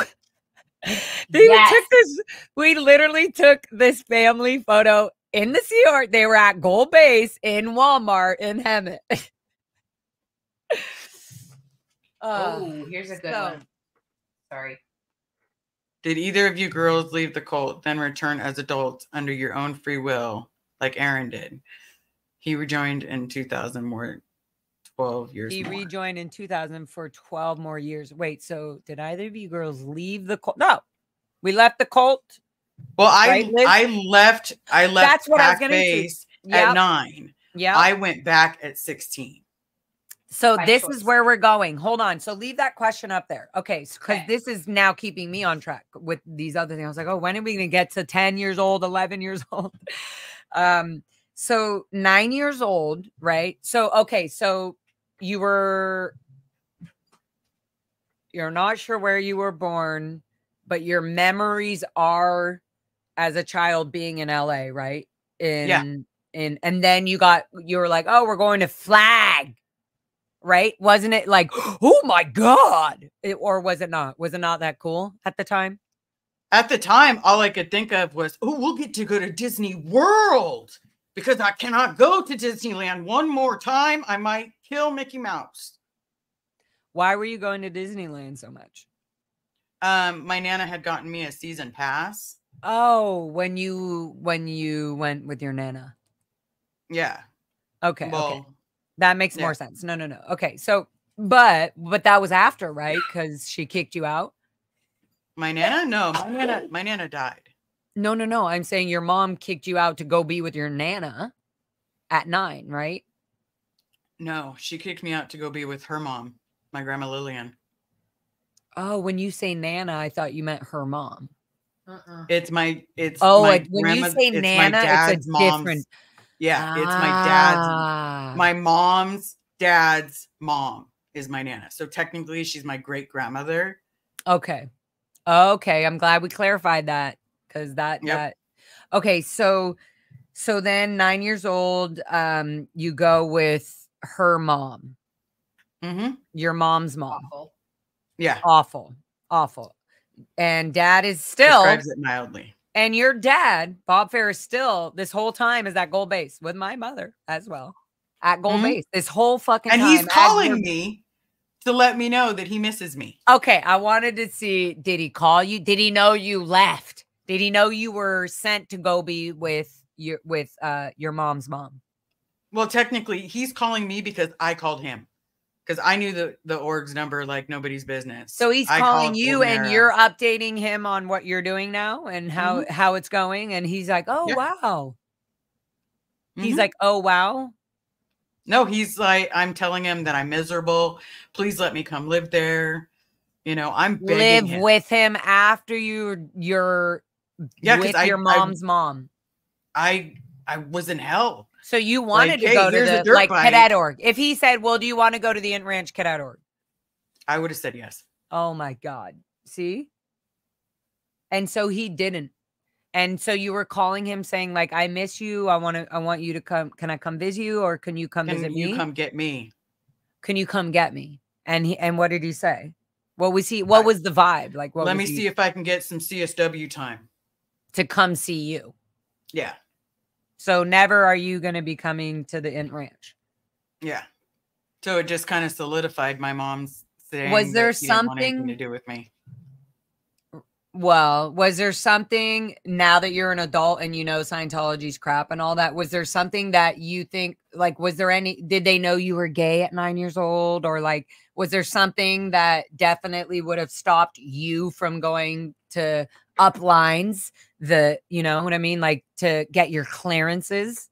Did you try to kill yourself early or something? Like, no. Okay. So I'm just wondering, like, what they would have said, like, they would, if you tried to unalive yourself, or if you're gay, you're not allowed to go to Gold Base, or if have a family, they can't go to Gold Base, you know, nope, things like that. Gone. So there was none of that. You were just apparently out ethics. Yeah, I was apparently out ethics and very clumsy walking into doors, so falling downstairs.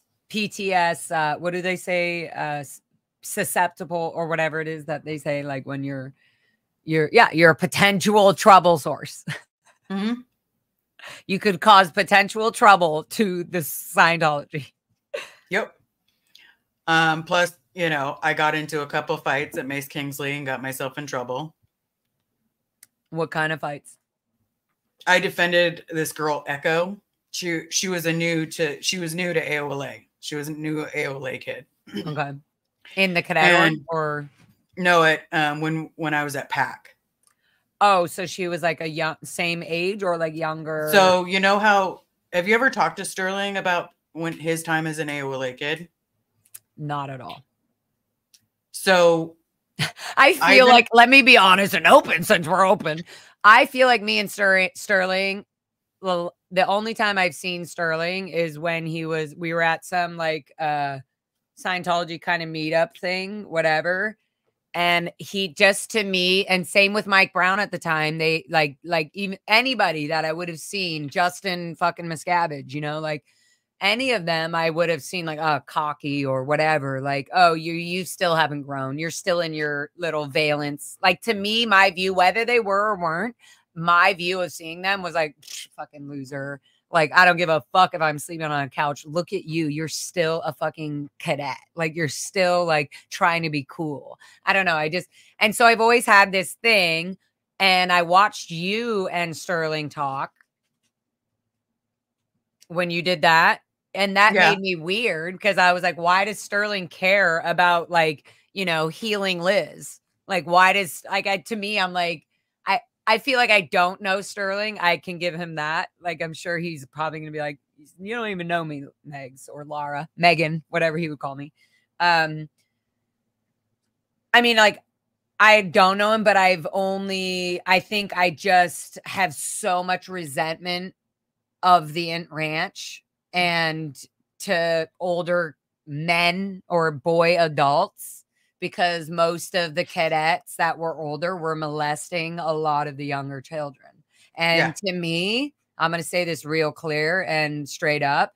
And Sterling, come fucking do a fucking live with me, just like Mike Brown and I did. That it was uncomfortable. Let's just start a live stream and talk about shit. Maybe we'll get along. Maybe we won't. But I feel like there are cadets that are old that were doing shit like that, molesting and going. Okay, I'm going to talk about it.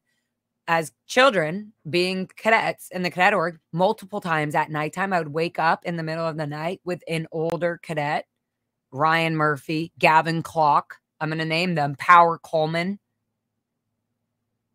I can name more, but Sterling, I'm sure knows about this. I'm sure Sterling knows that his buddies at the time, they're his friends, his best friends, or people he would play sports with that were too cool and too old, were way older, so they wouldn't let the little girls play or the young, you know, like, fuck you. You're going to go ahead and molest us, but then we can't play soccer with you, huh? Not Sterling. I'm just saying his buddies were doing that. His buddies at the time. So yeah, this is a view as a child, as a cadet, that knew that other kids and myself were being molested. We don't know this word at the time, but we're being sexually assaulted by other cadets that are being told or being in an environment where they think that this is okay. They can just go write their overts and get it off and handle it in ethics. Yeah. Or if like, I remember I was in ethics because Sasha and I got caught where he touched my boob. Right. Okay. I was starting to grow boobs. Yeah, he purposely did it. That's cute. We had done this whole thing where we had gotten married. I'm like, but did he do it? And he went, good for him, Sasha. But yeah, we'd gotten married. Katie Housen read us, did the whole thing. Katie Housen. So she was like, do you, Liz or Elizabeth Ferris, take Sasha Obolinski to be your lawfully wedded husband?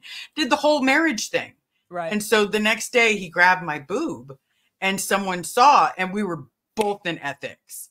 Like literally, you know, he was like, but we got married. And I'm like, sure, he touched me. He's my friend. Like, who cares? And wait, then you don't realize, why did you say friend? Because I was scared to say husband. My mom was standing right there. You know how bad my mom would have kicked my ass if I said the word husband? Well, why? Because I was 7 years old. You want some, babe? Want to say hi to Liz? Come say hi to Scott. Look, babe. Hi, Scotty. This is, so you have to push this forward. That's how you enter the gates. Hey, do you like the new pictures you got sent? More to add to the calendar. She's gonna add them to a calendar. Oh, he can't hear. Here, baby. Oops. Oops. Ah. Oh, I was like, oh, good. Let it burn. Pictures of you too. I do, or you do? You sent them. Oh, damn it. She's dropping the cherry. It's okay. I need to redo all this. And Let's that's funny. It'll be fun. Like burn. I'm like, fuck that. Yeah, relight it. Wait, Hold did on. I show you? Look. Are you doing what I told you to do on the stream? What do you mean? You're supposed to be doing exactly what I tell you to do on the stream. Exactly. I forgot my orders. Look at that face. What was I supposed to do? Sarcasm, babe. Sarcasm. Carrie goes sarcasm, babe. Oh, he's just Summer Savage is like he's joking. Yeah, because people are saying I just that remember because Aaron Smith Levin and fucking his chat, when we privated the video, we're all like, we saw Scott in the back telling her what to say. I was annoyed actually at Scott for being in my fucking, and I fucking was like, if you don't want to, and I muted it, and then I literally was like, if you don't want to hear what I said, then fucking leave and come back when you're ready. Don't talk. Literally, I was saying, like, I was like annoyed. And I was like, don't invade in my live stream. Like, I got fucked. And he was like, ugh, and he left. He literally left right after that. So anyways. Aw, you're too cute. Yep. Look at how cute you guys are. It's almost like that Kodak moment. Get that back. Get out of my curtain. You just put it. You gotta check the pictures. No, you have to do this. They're Look, cute. it has to be a full Stop thing. yelling at me. Stop yelling at me. Okay, no, and then you're Stop controlling me in this moment. I want to hit the joint though. Oh yeah, I actually was giving him the joint. That's I was like, babe. 10 minutes later, He Laura doesn't gets think- the jokes. It's adorbs. What is this Nora? Yes, raising. This Nora. 10 I like minutes her later. new Sorry, it went out before I could read it. 10 minutes later, Laura gets the joke, and it's adorable. It's because I was like, I don't care if you're in the live stream. Like, he was kind of like, I don't need. He's so sweet. He went and walked Foxy and shit while I started. I was like, this is amazing. I could just come in and chill. And so it was so sweet. Now I get the joke, because when we were out there, we made a joke. I'm like, oh, that would be funny if you're like, did you say what I told you to do? And we were just laughing. You told me to say it. You And then I forgot. You didn't even realize I was telling your joke. Yeah, and I was like, what did I do? What? And I thought, no, It thought wasn't we until were saying Carrie were said gonna it that I was like, oh, that's sarcasm. we were, and Liz was like, I don't know. Was I? And yeah, I was telling her like, was I supposed to show you something, Liz? Like, did I forget? Anyways, okay. I'm going to light this, and then I'll let Scotty go on his way. Have some, yes. Yes. The Witch Star, DOA, Laura, Liz, you're stronger than you think. Always keep fighting. Thank you for being an inspiration. Well, thank you for being here. Thank you for showing the love. The Witch share is freaking amazing. Just want to say that. Sweet. And also, same with Brave. Me and Scott were saying Brave Castrell. Brave. Is it brave? Is she brave? Are they brave? Anyways, inside thing. If you know, you know, etc. Etc. Etc. Etc. Okay, so Liz, can I Yes. can you continue or what? Yeah. Also, I don't mind like how you do that. I know I do what? that. The Witch Pop-up share, stuff? I was trying to be anonymous so that you could have both of your secret names and choose to chat when you want. But anyways, yes, the Witch share is brave. So I already know. Okay, so because you have all these things starred. And I don't know if that's because Carrie's just amazing and Savage is amazing and Pearl's amazing and everybody's amazing. Or like, because I don't mind doing a few and then we go back into, so after, like, I want to continue with, Keep talking. I We'll love, have Carrie pop some up. okay, good, yeah. I like when you pop them up too, Carrie, because you're a little pervert and I love it. I am a little pervert. A good pervert. She's a good pervert. She's a cute pervert. Yes, she is. Okay. Bridget, so- thank you for sharing your story. It's more important that that people hear how children are treated in Scientology. Yeah, because if it happened to us, it's still happening because there is the rules. Yeah. So I feel like I'm going to finish Liz's kind of story and I'm going to keep adding. And then Liz will ask me. We'll actually go through it pretty quickly. But Liz, you can ask me or we'll talk about kind of my finish.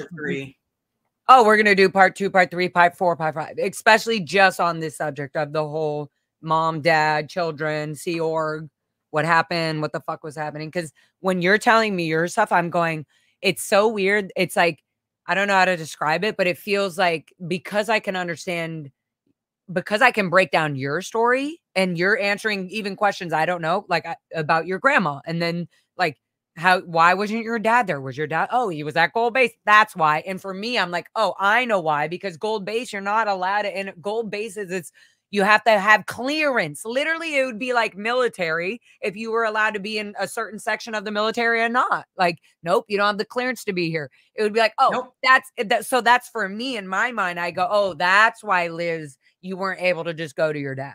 But the world, the chat is going, that's fucked up. I can't, like, that's a choice for a father to make. But yet, when you're in the Sea Org, it's not a choice for the father to make. In fact, you're not even a father. Yes, they know that they have this responsibility. They did birth, you know, they brought life on the second dynamic. That's it. Just the second dynamic. Their second dynamic. So they are now responsible for it. And how can we make it better for Scientology, not you? Yeah, my favorite lesbian. Lesbian. You didn't read it right. Correct. Can you put that back up, Carrie? Liz, It's gone. retread. Lesbian. Retread. No, retread it. I don't know how to do that. She doesn't know how to redo that. Okay, but instead of lesbian, it said lesbian. Liz. That's because I'm a Liz and I'm a bien. It's because you're Liz and you're a being, so you're a lesbian. I will own that. I will be that. I am a lesbian. I'm gonna make you a shirt. Lesbian. Okay. I love it. I support lesbians. I support. Oh, Rage Against the Dark Arts. So glad you guys are having this conversation. Thank you, frickin' Miriam, and thank you and Serge for your frickin' chat today covering Mila Kunis's gross ass fucking fake bullshit interview with fucking Jimmy Kimmel, who that motherfucker Jimmy Kimmel is such a fake ass piece of shit, man. Who this man, the reason he gets Mila Kunis in the middle of a P. Diddy freaking sexual assault case that is not just him, it's the whole industry, all right?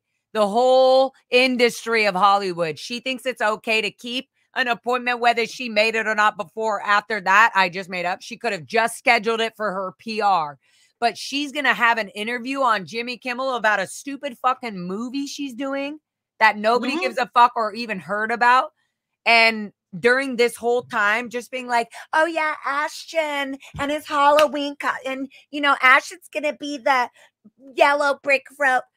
Ashton is fucking part of sex, child trafficking fucking charges with P. Diddy, hiding behind a business that he had to downgrade himself from you and your husband saying a statement against Danny Man. Wake the fuck up. And why the fuck Jimmy Kimmel thinks it's okay to have Elizabeth Moss and Tom Cruise and fucking P. Diddy and all these people on his channel, and he never asks what the fucking audience wants the questions to be asked. Never ask those questions. I literally was outside Jimmy Kimmel yelling, Jimmy, and fucking ask questions. Have a good show, Jimmy. Do a show that people, like millions of people, will watch live, by the way, live, not just slightly live, like, oh, hold on, cut that out. Okay, now it's live. Do a show where you can say, Tom Cruise, how has Scientology helped you? Why are people thinking you're an insane fucking maniac who's supporting a child trafficking sex cult? Yeah. What the hell is all this about? There are people outside. Like, look, let's bring the camera over. Look, zoom in. There they are. Let's get real, right? So here we are, me and you, Liz. We're going to be in our bubble talking about fucking childhood shit. Everybody else needs to be doing the same shit. We're not going to sit here looking like fools crying in a little emotional state where we're being triggered. And yeah, I look like an idiot or whatever. When somebody's stamping on us because that is what they were taught to fucking do to handle trauma. We're not doing that. No, I am not doing that. And I am also not doing that with Mila Kunis, who thinks that she can continue this fake fucking facade of Hollywood, think it's okay to go up on these shows. Like Jimmy Kimmel wouldn't ask fucking real questions if he could, if he had the fucking balls to do it and break the contracts he's signing. That's the only way Jimmy Kimmel is famous. Literally because he only allows these famous people who will go on the show that he will say the actor or the manager can say, we have these questions that you do not ask. Go ahead with anything else. And the questions are all the questions that society wants to fucking know.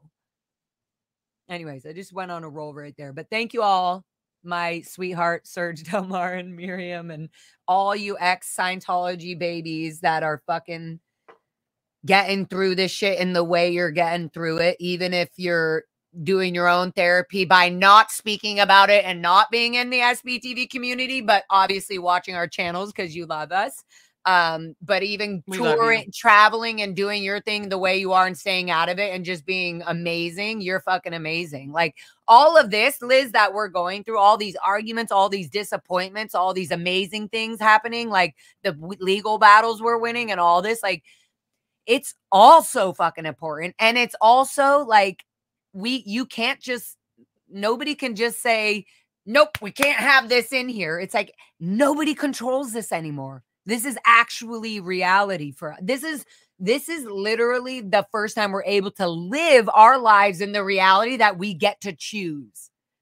And part of that is exposing and destroying Scientology, showing their fucking crimes, whether it's through art, whether it's through the way that people can do it in this time, in this generation. If it's being behind a computer, then fine. If it's doing it out on the streets, then great.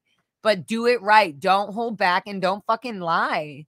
And don't make us feel like we have to cover for people who like we feel like we need to, you know, trauma bond with. And then here they are like being able to spit out and say the fucking nasty random crap that they want to spit out and not fucking be accountable for it. No. We have to be accountable for it. Yeah. Anyways. I will say, so Colleen, it's not. Bring it back. It's not shit where your subscribers learn and heal from your discussions, and that is one thing I've gotten a lot of people to message me about. Yeah, where when we address our trauma, it helps them address their trauma, and it's helping them rationalize some of the things that they couldn't come to terms with. That we all lived in our own version of a cult. And that's how we're easy to bond. And not only that, and that could be a good or a bad thing, but like that's also why we as a community can understand why a leader can be fucking making dumb fucking mistakes that he's making. Yeah.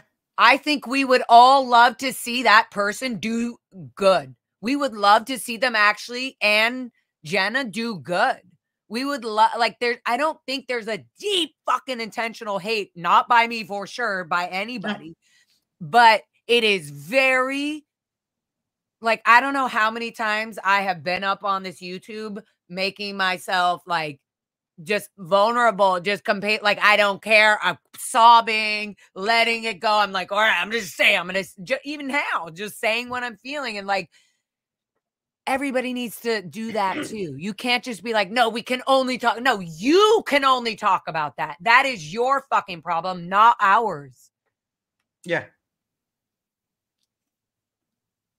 I'm so you want me to, I can help read. I love reading them. Okay, good. I'm better at reading than talking or trying to get my point across.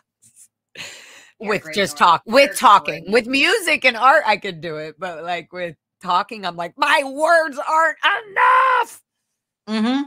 NatCat 180, thank you, honey, says, I'm so beyond happy you two are back together for a much needed take two. Love much you two both. Kids cannot consent. Hashtag save Bob Ferris. That's right. Real quick. Love you, girls. Thank you, Chrissy. Never end. Loves. I did see quite a few times. I'm going to address that. People are saying, will we ever do a live with Nora? It's down here. Yeah. She has a link to this live. If she was still in here, I would honestly say pop in, you know. That's so cute. Huh, Mama too has a picture of me and Scott as sorry. But yes, you guys take amazing pictures. Look, let me be transparent. During this whole kerfluffle with Aaron fucking spewing. Look, Aaron knew that me and Scott were seeing each other and being cutesy dootsy way before fucking anybody knew. Okay. Him and Jenna knew this and vice versa. I knew about him and Jenna way before anybody did. So this is why this is actually, here it really fucking actually is, okay? The moment, it's okay for like people to have their upsets or whatever, right? But internally, this is what was going on. Aaron and Jenna both knew that me and Scott were together. And the fact that Aaron would go on a live stream because he was offended. At that point, he had already made up his mind. I am no longer, and he had not even texted me about this. And we will not get in. I will not show the fucking non-friendly texts that Aaron sent me throughout everything going on. But what I will say is that Aaron could have handled this so much easier and so much better. Scott has such a beautiful big heart. He is learning. I feel, in my opinion, honey, hi, you're not listening. He's become a better man even today than 6 months ago. Is he listening right now? I don't know. I have no idea. But what I'm saying is that I have been able to see that, and I have fucking yelled at Scott for fucking not being there for me, and whether I was right or wrong. We have had fucking slam doors. I'm out. So the fact that Aaron, through all of this shit, and then coming up with Jenna on a stream saying that Scott is fucking vile, worse than David Miscavige. And then Aaron purposely before that not mentioning the fact that Scott and DOA won the La Poubelle case. He and then did a live stream to pretend that Streets was going to be on with him a few days later talking. No. And then it was just him reviewing Streets' video about something. That is so fucking passive aggressive and so fucking entitled and so not the friend that I was loving in LA, Aaron, that came to visit and that was doing the Danny Masterson reviews. Aaron at that time seemed like, yes, a while we go drink, have fun, go to the shows, right? But he seemed at that point somebody that would say, if somebody said, hey, buddy, you're a little bit, oh, I'm so sorry, my bad. To me, he seemed like somebody who would say, I didn't mean to do that. I might be a little buzzed. We're going to go. He seemed to me like that kind of guy.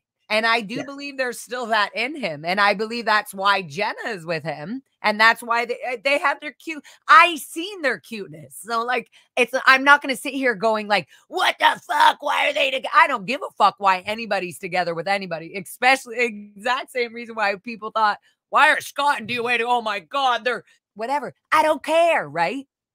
But when Aaron is going out there in the middle of a fucking hurricane, by the way, and still sitting on the stream being like a defensive and not a caring, bring it in community person, you're still the same person, Aaron. You're right. You are still the same person that you're being when you came up on mine and Liz's stream on Take One. Or I call it Take One, but it was your, oh, what a childhood with Lara FM. Right, Liz? Mm-hmm. That was Take One. And he came up, and I only brought him up because I thought he would be that friend while we're buzzing and drinking and having and really talk about stuff and not be a fucking asshole and just have fun. Sure, have a drink. You can see I'm clearly already stoned and talking to Liz about shit. And there was so much shit going on where I was like, I literally was like, okay, if Aaron wants to jump on and he doesn't want to associate Scott, obviously, because they were having a beef. I can't even say they were having a beef. Scott kept saying, why is he reacting this way when I am asking questions? Even if I ask, and I said, because you're fucking asking them in a nasty way. Or he said, is it because of the way I'm asking? And I said, maybe. I was like, I don't know. We were having intense fucking conversations and it was so draining and hurtful. because it didn't have to go that way. It didn't need to be like that. And Serge Del Mar was right. He pulled after that, and after our interview the next day, he was right. At the moment, I was like, "Ugh." He was right. He was saying like, the whole thing was fucking just a swinging cock fest and blah, blah. And you know what? He said, Aaron should have never gone up there. I would have, like, that should have never had gone the way it did, you know? And then he was right. If me and you were up here and Serge Del Mar came up here and we had talked, like, but you know what? I don't know, you know, because everybody's going through the things. There was so much going on, even with the SPTV Foundation and the people on the board, even the people I wasn't comfortable talking to that were on the board. Even the fact that I was like, wait, why was it that Aaron was the one that chose all the people to be on the fucking board? Aaron, excuse me, you never asked me to even be a part of the art side of the board. Fuck you. That is so rude. Like, I am clearly so excited. And I talked to him about, and I even told him about, everybody was saying this, but we were going, not realizing that the extreme of Aaron's relationship with the Aftermath Foundation and and I'm not trying to make this about Aaron. We're going to step out of this very soon, but to separate it from being like, okay, fine. Aaron's going to make a foundation that's like, cool. That's about our whole community. And yes, it's going to be wild and we don't have to have fucking rules and people going to ask shit and blah, right? That cool. Yeah. That's why we supported it. We're like, cool, SPTV, awesome, SPTV Foundation. Aaron didn't come up with SPTV. Aaron, you didn't come up with SPTV. Somebody in the chat and it came out randomly. It was a very natural way that somebody was like, oh, it could be SPTV, you know, and it sounded good and people started playing with it. It's awesome. It's great.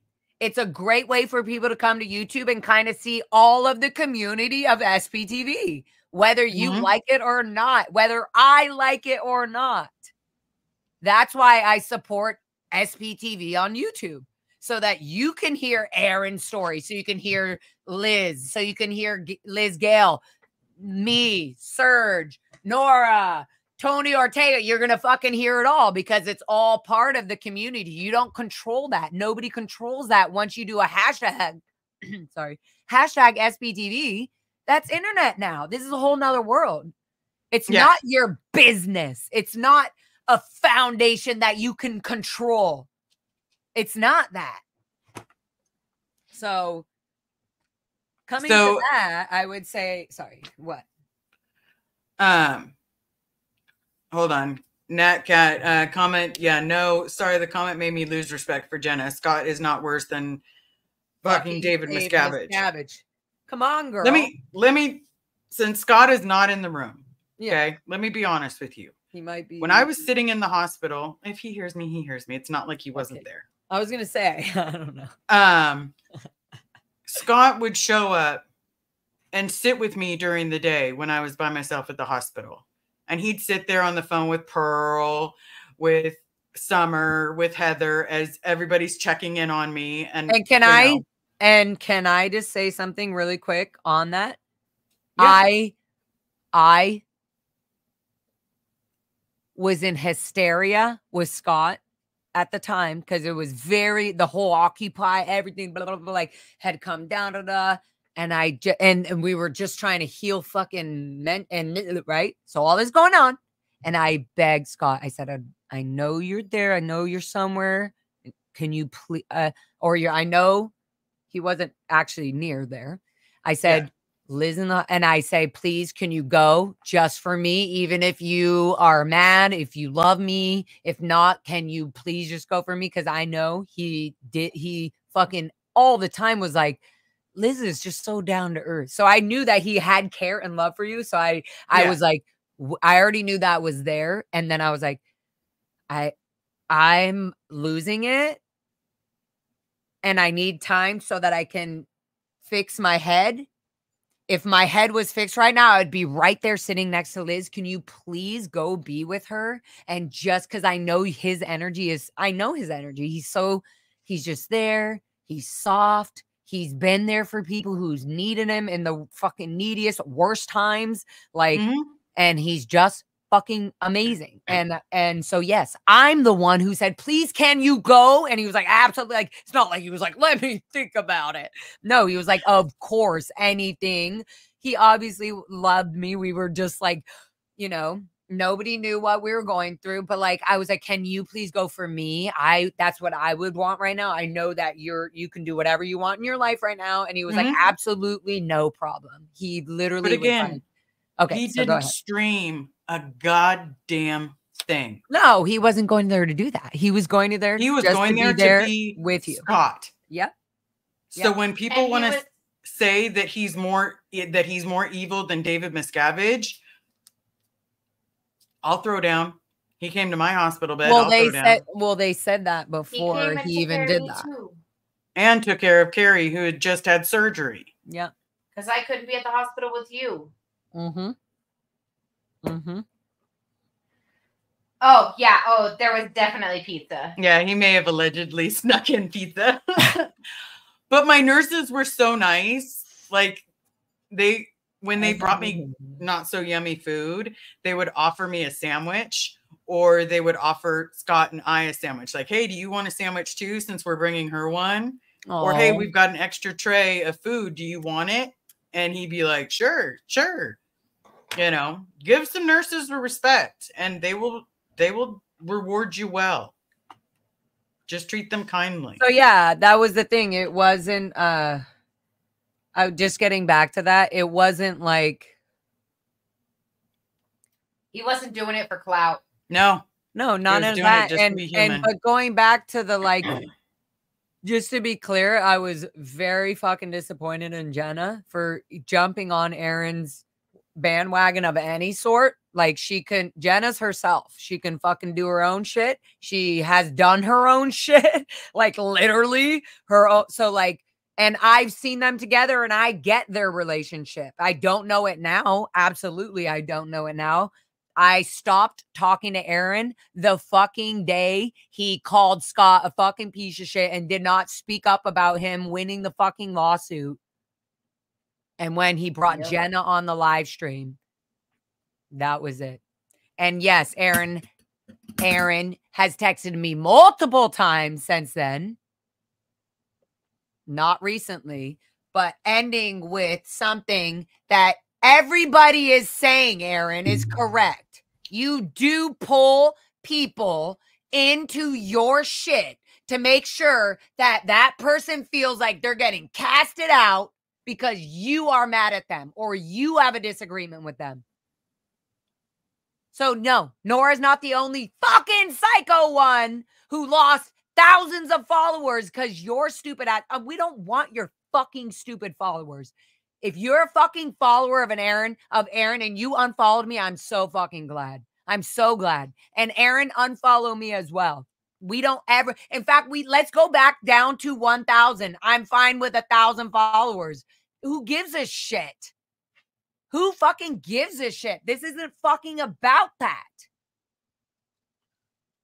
This was supposed to be a space. This is a space, actually. SPTV is a space that you can chill with your friend Liz and LFM and talk about tiny details and skip over parts and interrupt and not be perfect and talk about fucking everything, and people can put puzzle pieces together because they hear and they connect finally with somebody via the fucking internet. Don't interrupt shit. It's like, I'm going to tell you. Nobody's God. Nobody's God. You have no, like, even therapists aren't 100% correct. So shut the fuck up. If you're trying to give me advice, are you a therapist? Are you here to directly help me for the next 6 months with your comment or with your like shit? Are you going to follow through with that all the way? Or are you just going to come in and shut me down? No, then that's not going to fucking happen. Take a deep breath. Take a deep breath, hold it, and let it out through your mouth. Thank you. Squeeze the cans, please. Squeeze these cans. You're welcome. Foxy just gave me her thing. She was like, I am too. See, she's a true service dog. So I'm actually getting her completely certified. I'm going to get her completely certified. She hears every single time I'm getting worked up. She's like, she does something to distract me. Like, hey, like every single time. If I'm feeling sad, she'll come and start being like licking my face, licking my tears, anything that's going on. And then she'll just stay there. It's unbelievable. She melts my heart. Yeah. Okay. Let's see. One Love, 5,100, 51,000. I am two beings. My little self and audit self. Wait, adult self. I am my two little beings. self and my little self and adult self. Okay. I was like, whoa. By talking tonight, you were bravely processing your trauma and becoming whole. Proud of you both. Well, thank you so much. Thank you. Yeah, let's go through a bunch of these things really quick, and then we can finish at least at a certain point with the childhood stuff. JB, is that say Bob? JB 808. 808. JB 808. Do you know what an 808 is? A beer? 808 drum. Oh, I don't know. Is it an 808 beer? Is that what that is? Oh, no, that's 805. I'm probably getting beer shamed because let's be honest, I'm an alcoholic and I shouldn't know beers. It's fine. You don't need to remember them. JB808, are you a producer or a musician? Is the 808 like the 808 drum? Let us know. Damn, I aspire to be as empathetic and transparently genuine as you, Laura. Oh, and Liz, Laura and Liz, learning and loving. Thank you. Right. I bet you 808. I bet you it's a music thing. Probably. Hi, Crazy Love is Love and your new foundation. Can you put your organization in the chat really quick if you're still here? Crazy Love is Love. I want everybody to know about it. Thank you. Love you. Isn't it safe? Yes, but I want so that I say it correctly with the full thing. Give me all the details in one full sentence in the chat so that I could we can put it on. Your buddy says hello. My rock star here is my tooth fairy money for Foxy. I love you. We love you. Krista, I am still learning. Do they teach normal school classes? I am still learning. Do they teach normal school classes? What is normal school classes, Krista? Because to be completely honest, when I left, No, because Liz couldn't read. I didn't know how to read. And my math was great. Looking shit up in the dictionary, great. Alphabet down. Yeah. Can you do it backwards? Could you do the alphabet backwards?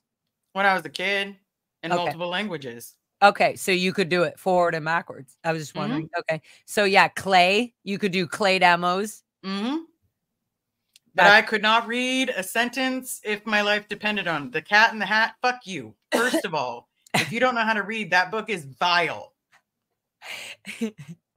I'm going to go back on that, but I'm pretty sure I understand what you were saying. Also, I think that oh, wait a minute. You both keep writing. Oh, do you want me to read it? Yeah. Not Cat 180. My respect for you both keeps growing each minute. When someone messes with your identity, this is trauma. My bullying led to me having similar issues as an adult, and I feel like I don't know who I am. I can understand that. Selfless self. Question: what was the first thing that you encountered as a child from outside Scientology that made you doubt what LRH wrote and thought? Could be other people, a song, a movie, outside viewpoint. I didn't realize that LRH was wrong until Carrie told me. I didn't tell you. She said, hinted. hey. She led me to water and helped me drink until I could go. But I think the main thing was when Carrie said like, no, but he's not. No, this isn't right. This is wrong. It was probably just something like that. Yeah. I think very nice and comforting. Yeah. I think mine was when my best friend, Jason Spallino, was like, said some remark like, so like if they're going to clear the planet, okay, in reality, if they're going to clear the planet, like psychiatry, he was like learning about like medication and stuff. And then he was like, he said some remark like psychiatry, you know, is literally, he's like, everybody's on pills. Everybody's on medication. He was like, look, they're mad at us for smoking weed. I think it was because I was smoking weed. I think it was marijuana, guys. I think it was marijuana. Probably. But, Pop yeah, that back up. Literally. And I was like, fuck SBTV, let's rebrand PSTV, protesting Scientology. No. I mean, but it doesn't matter. I mean, I understand. Nora, I understand how you feel. Protesters. Let's move on. I hate when people are like, just acknowledge it and move on, Nora. Just acknowledge it. If I hear one more person say, this is how Liz felt, don't do that. Don't do that. Yeah. Because first of all, rude as fuck. Okay. It puts down my emotions and it puts down her emotions. And her emotions are 1,000% valid, you know, and my emotions, they're valid. But at the same time, don't put down someone else's pain, and don't sit there and think that, you know, people aren't sending out nasty death threats. It's not nice. So I'm just saying, we've got to be there for each other. Liz, fuck them. We're all here. Yeah. Look at, we got Crazy. We got everybody. We got Nora in the chat. We got Pearl Snappy. We got Selfless. We got Jackson. We got Gary Jackson, Mr. Jackson. I'm sorry, Mr. Jackson. He loves when I say that and when I sing that. He doesn't really. He's like, don't call me Mr. Jackson, because it stimulates him. It reminds him of the kids calling him Mr. Jackson as a security guard. And I get that. You want to hear? I'm going to drop a truth bomb on you. Okay. I wanted to obtain one thing from all of this, whether I got my dad out or anything. I wanted a father figure. I was talking to Jackson the other day, and yes, I call him Jackson, everybody. I don't call him Gary. I call him Jackson. He calls me Elizabeth.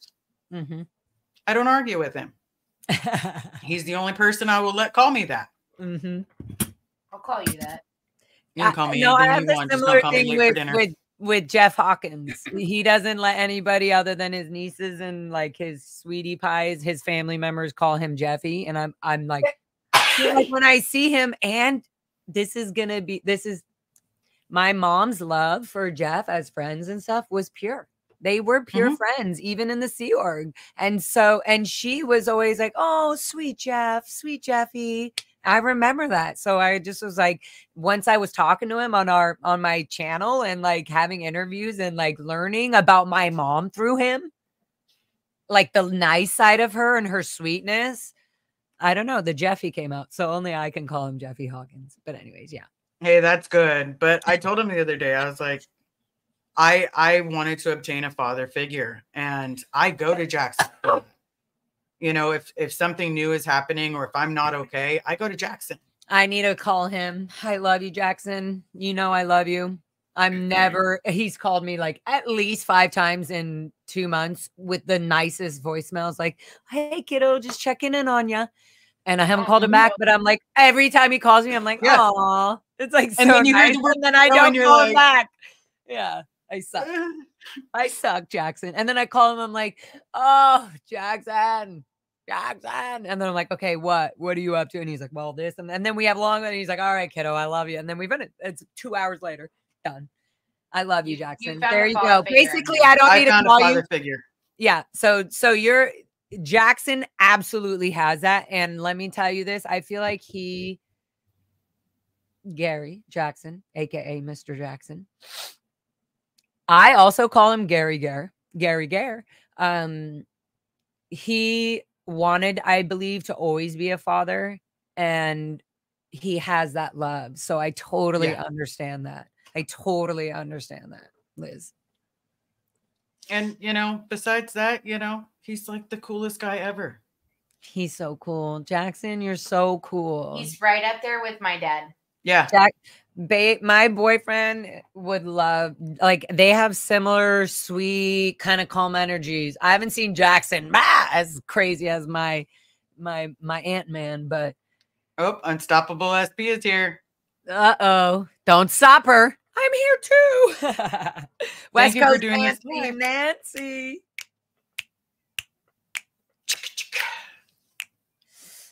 So we'll do a few more. Let's get rid of the starred ones a bit, and then let's jump in. I only have 7. Okay, good. Do Okay, I? pop Oh, 'em do up. I have some? Yes. Yeah. Because I don't. I don't need. No, I'm gonna delete some of these. Oh, not delete, but how do I remove them from my? No, not all these need to be starred. Why are these starred? Because they were important at the time. No, they're not.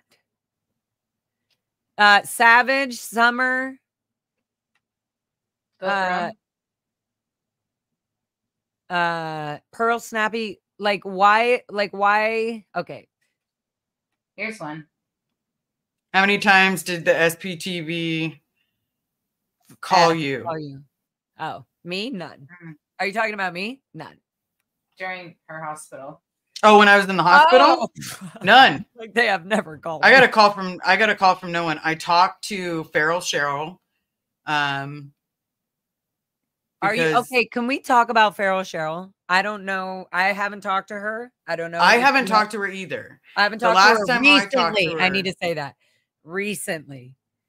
Yeah. I saw her when I protested, and I saw Dusty, I believe, Dusty or whatever, when they came out to LA, and that was sweet and nice, but I felt a little weird because I am a very transparent person, and I felt like Farrell Cheryl is.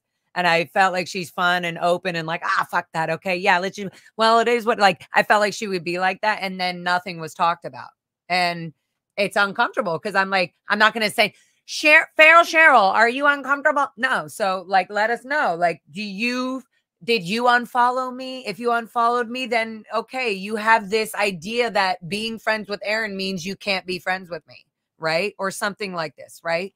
I'm not saying that she did that. I'm just saying, if there's something like that going on, then it needs to be talked about. Like, there's no reason to not talk about it. If we're not going to be friends, just say, hey, we can't be friends because, you know, I feel like I more lean toward this kind of thing that makes me, okay, cool. Let's talk about it. Yeah. You know, I'm grateful for Farrell Cheryl. That's where I'm a little messed up, guys, because I think that I have these good friendships with people. Wait. I don't think you don't have a good friend. I think that I'm going to be straight and blunt. Okay. I think that Farrell Cheryl isn't being clear and being straight and blunt with you. I honestly don't think it's uncomfortable. And I feel that we love her because we've had so many sweet interactions with her and she's fucking awesome. And she gives the best hugs. Exactly. She gives the best hugs. Oh my God. Should I pull up that picture? Like, this is real shit. Like, she hugs you and she hugs you and it's like, she wraps like, you your all in day a is cocoon. fucking okay. Yeah. Yeah. So let's see. Hold on. Let's see. Let's go back to my Texas photos right here.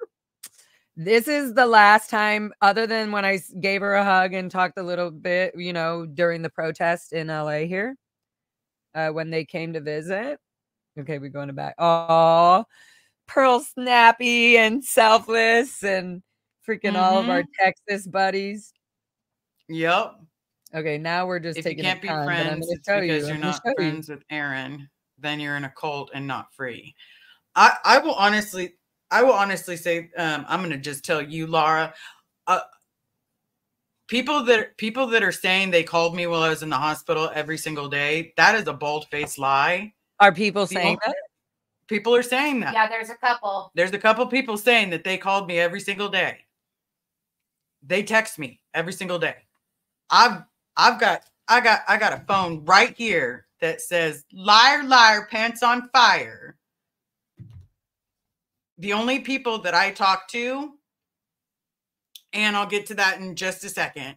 The only people that I talked to was you, Laura. Oh, sorry. Did my internet just cut out, or did it cut out for everybody else? It was just you. No. You were frozen for a second. Was I? Oh, yeah. Okay, because I just saw 2 black screens. There was nothing.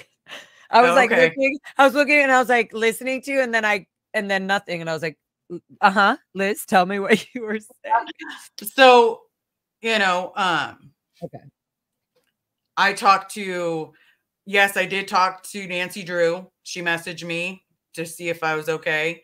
I had a mod that I thought was one of my really, really good friends stop, didn't even message me. And then you don't want to talk about that or what? No, I'll talk about that part in just a second. Okay.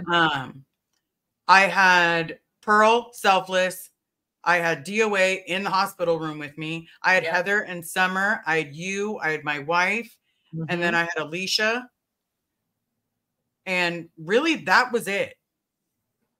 Oh, and Dan Walks LA. These are all mine and Farrell Cheryl. This was Texas, guys. These are fun things. But look, like that. I'm not gonna say I don't like Farrell Cheryl. There's no way. Hold on. And this is her. Here's Farrell Cheryl hug. I'll show you the Farrell Cheryl hug. This was so fun. We had so much fun. No. It was. I can't wait for Pearl Fest 2.0. And here we were protesting right outside. Exactly. This was all the Pearl Fest. This is literally Pearl Fest photos in freaking Texas. Oh, sorry. This way. Like we're outside the freaking org protesting. I'm not going to not like this person. But if there we are. But if there's some reason that she feels she can't speak to me, then that I'm telling, okay, I understand it. But then I'm telling you, Cheryl, that's not okay. You should be able to talk to the people that you like. Absolutely. You should be able to talk to people that we can have a conversation with you and talk to you about it. Friendships with other people getting in the fucking way. Yeah. And same with Natalie. Same with Natalie. Same with everybody. Like, what the fuck? And guess what? Same with Aaron. Actually, Aaron, you can actually just be open and fucking talk to everybody openly and stop trying to like fucking maneuver shit. That'll never. Yeah. Okay. Oh, Let me yeah. grab Anne's comment real quick. Okay. Sorry. You're looking for that. I was going to show you. No, I found it, but then I got distracted about all the fun things we were having in Texas. Yep. So Ann Casillas, I love you, ladies. I love you. I love all you. God dang it. Why am I having such a hard time? Because it's normal. I love you, ladies. I'll do it. You want me to do it? I love you, ladies. And I love all you supportive other two second and third gems, protesters and channels. This is the real movement I am interested in. There you go. This is Farrell Cheryl. And the hugs. She like wraps herself up and it's literally she got the hug. She's got me all up in there. Anyways, Farrell Cheryl, we love you. So hopefully, anyway, that's all. And thank you, Anne. Anne, you always, oh, bless you, Carrie. Thank you. Anne, thank you always for everything you do that you always send for all of us. Thank you so much. And thank you. I saw that degraded daughter, you cutie pie. Tampa A, you don't have to fix a relationship that's not good enough for you, nor should you. Yeah. That is not good for you. Yeah. It's healthy. I admit it. I speak to a therapist on a regular. I have her phone number. I can text her. If things are going bad, I can message her and be like, hey, can we have another session? Because I need to not go Fruit Loop. And it's normal to have these emotions. But at the same time, if I don't talk about it with my therapist, then I'm going to end up exploding because sometimes it gets to be a lot.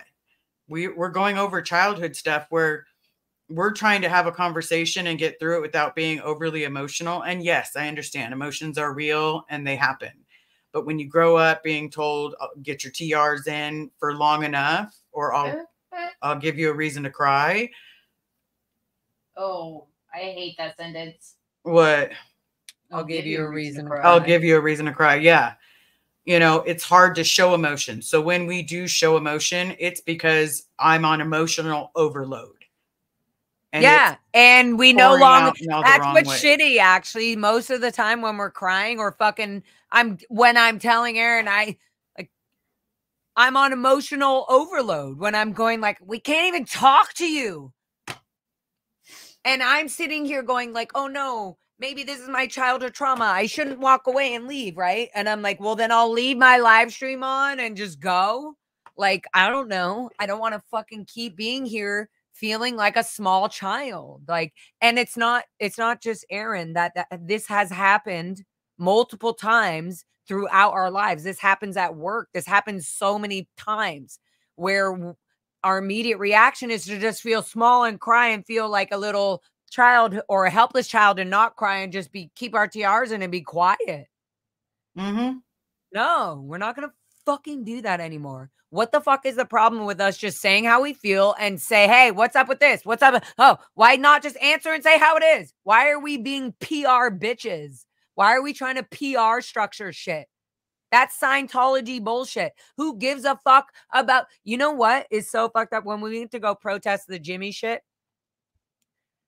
the paparazzi fuckers were more like annoyed that we were going to disturb their paparazzi party. Okay, they had their ladders set up over the thing. They had their Coronas in the bag waiting on the fucking fence for them. You know what I mean? It's just like, I was like, I don't give a fuck if you're trying to get an autograph from Mila. And actually, I was like, I don't care about that. Go ahead, do it. But in that moment, and then here comes this cop who I had dealt with at La Poubelle, who had known how I was and how I behaved, and literally left us alone and just stood there to be a cop and watch and say, and because he had heard there was chairs or something being thrown. Yeah, these idolizing idiots that Hollywood is literally selling their shit to, and they're selling the autographs and selling whatever they can get, right? Covering up, they're idolizing this thing where it's like, Mila Kunis, why have you not talked about your husband fucking being best friends with P. Diddy, going to multiple, this is the subject at hand. Why are you not talking about it on your Jimmy Kimmel show? Why are you not talking about the fact that your good best friend, Danny Masterson, raped fucking 3 women? 2 of them were Scientologists in the Scientology behavior. Why does this not have to do with Scientology? Why are you not talking about Scientology, Mila? Who gives a fuck about your movie? Why don't you talk about all the Scientology bullshit and Danny Masterson and Ashton Kutcher, your husband, and fucking all this shit, and then talk about your movie? Maybe your shitty movie might get actually more views because you talked about something genuine. And you were honest. That's what I'm saying. Like, this is what's going on in the real world. This is happening right the fuck now. We're not on a movie set. We're not on a movie set. We're outside the Jimmy Kimmel Studios right now. Like, we were like, speak up, Mila. Speak up. You were She fucking said a statement today that shocked me when I watched the interview that happened, the fucking Jimmy Kimmel interview. I'm swearing much because when I get traumatized, I swear a lot. I did that a lot as a kid when I was being dragged through the gravel and forced by an adult squeezing my fucking hands in a shovel to dig a fucking 8-foot trench for 3 hours, whether I liked it or not, in the boiling hot sun, crying my eyes out. So yes, I swear a lot when I get heated up, but I'm very focused. I'm just heated up and I swear a lot. I just remember digging a trench for 4 hours in the heated sun and not being allowed. Okay. But yeah, so we need to talk about it all. Like, no, we're not doing it on our channels. We're not fucking hiding shit on our channels. That shit is disgusting. That shit is disgusting. We have to be able to say, oh my God, I had a shitty today, and I don't want to fucking read the chat. I think you're all full of shit, and I'm sorry. That's just how I feel. We need to fucking say that. We need the world to know how we feel so they know that the genuinity of the processes of all of us talking about this shit on YouTube is actually valid. We're not just showing parts of it or showing what, like, you know, if that's what we're doing, right? And I'm not saying my everyday thing. I do have really fun things and shit that I do that I'll do on my own on cute little YouTube episodes when I have the time, when I'm not feeling uncomfortable that shit isn't being spoken about openly on fucking in SPTV community about what's going on. Yeah. And I'm not getting text messages and random emails and freaking unwanted messages from people that don't know me at all, and from people who knew me slightly that think they have more fucking say over what I'm doing right now in my life. No, you knew me maybe a little in a cult.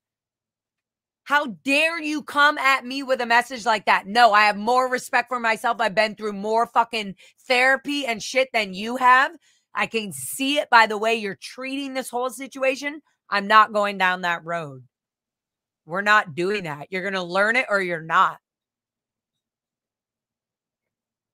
Yeah, I am getting fired up. I'm getting fucking fired up. Healing isn't linear. It's a roller coaster ride with a shit ton of loop-de-loops. Yeah, well, I'm just saying my loop-de-loop is stuck on stupid, and my seatbelt is stuck in not working. So this loop-de-loop needs to become a drop zone. My honey just brought me his homemade Hawaiian chicken. Nice. He's been cooking it for like 3 or 4 hours. Anyways, just saying. So what? You're what? Cheryl. Healing What happened? also doesn't involve hurting other people. And what's the point of that comment, Farrell? No, just she's saying healing doesn't involve hurting other people. But are you saying that on Aaron's defense? Are you saying that for me and Liz? Are you saying that for Nora? Who are you saying that for? And I don't agree with that, actually, Farrell. I love you, but I don't agree with that. Healing does involve hurting other people sometimes. Actually, it does. It does. Sometimes you have to accidentally hurt somebody's feelings for them to fucking go back and set back an hour or two and go, wow, why did my friend get so pissed off or upset with me about that? Let me check myself. It does require that. And maybe I'm taking that wrong, but that's what happens in chat. I think, oh, she was talking to Nora. Sorry. That was a comment from me, from Cheryl. Okay. We just misunderstood. Sorry. Either way, I still stand by what I said.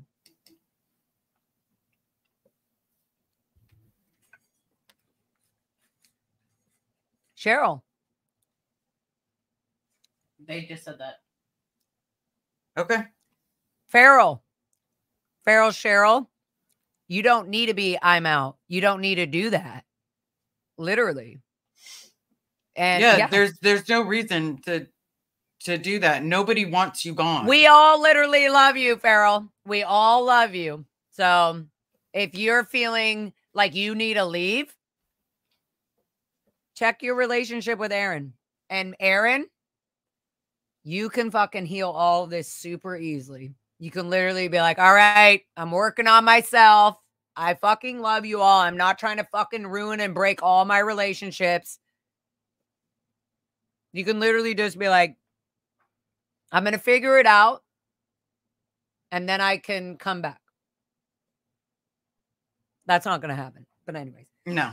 Okay.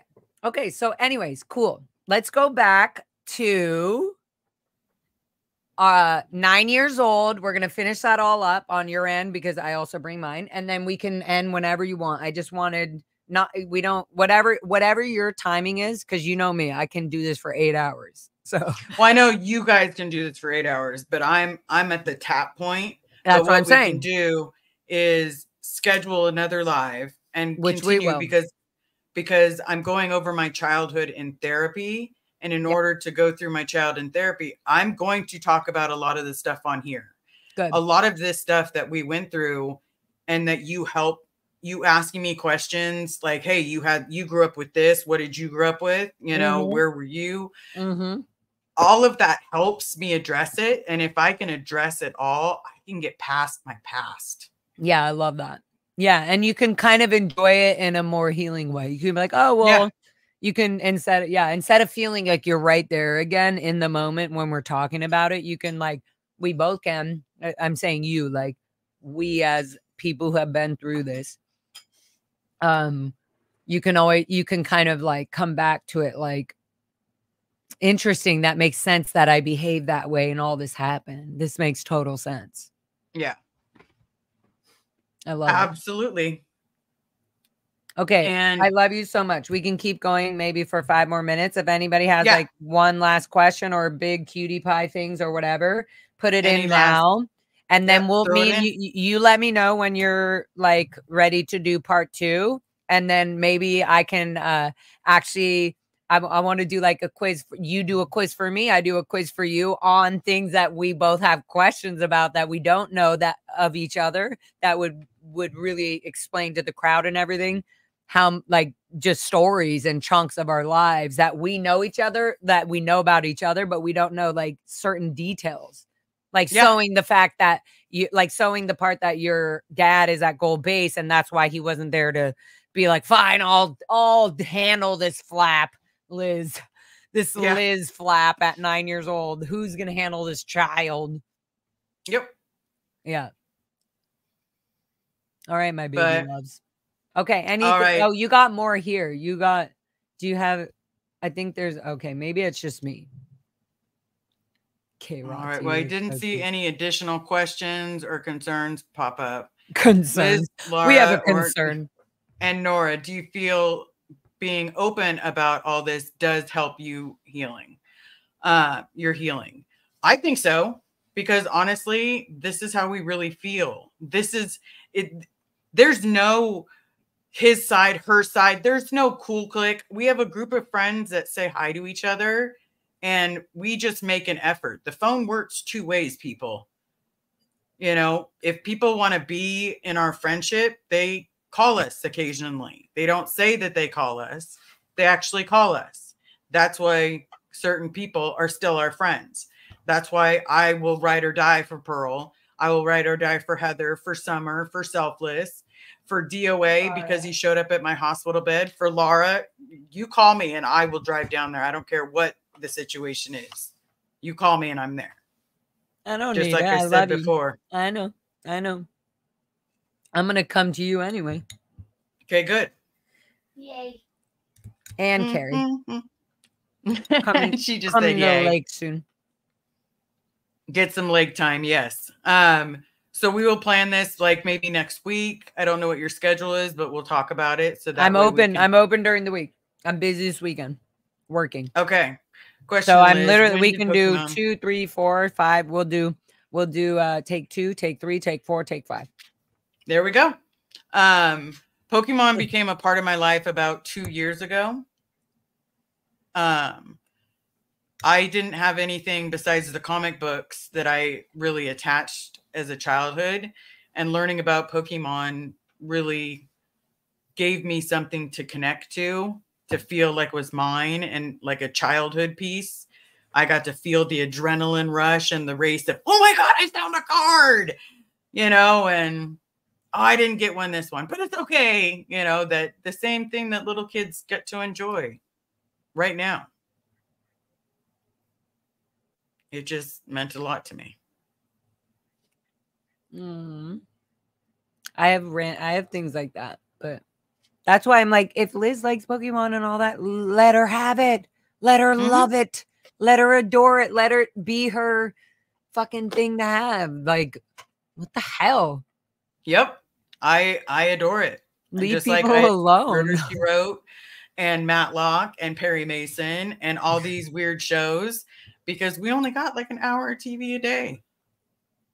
We did not get TV. I know TV was a poison. TV was like gonna mess up your brain, your mind.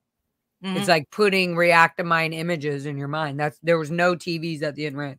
Just a a screen and the VHS player or something like that in the tapes. The adult, yeah, exactly. For the exactly.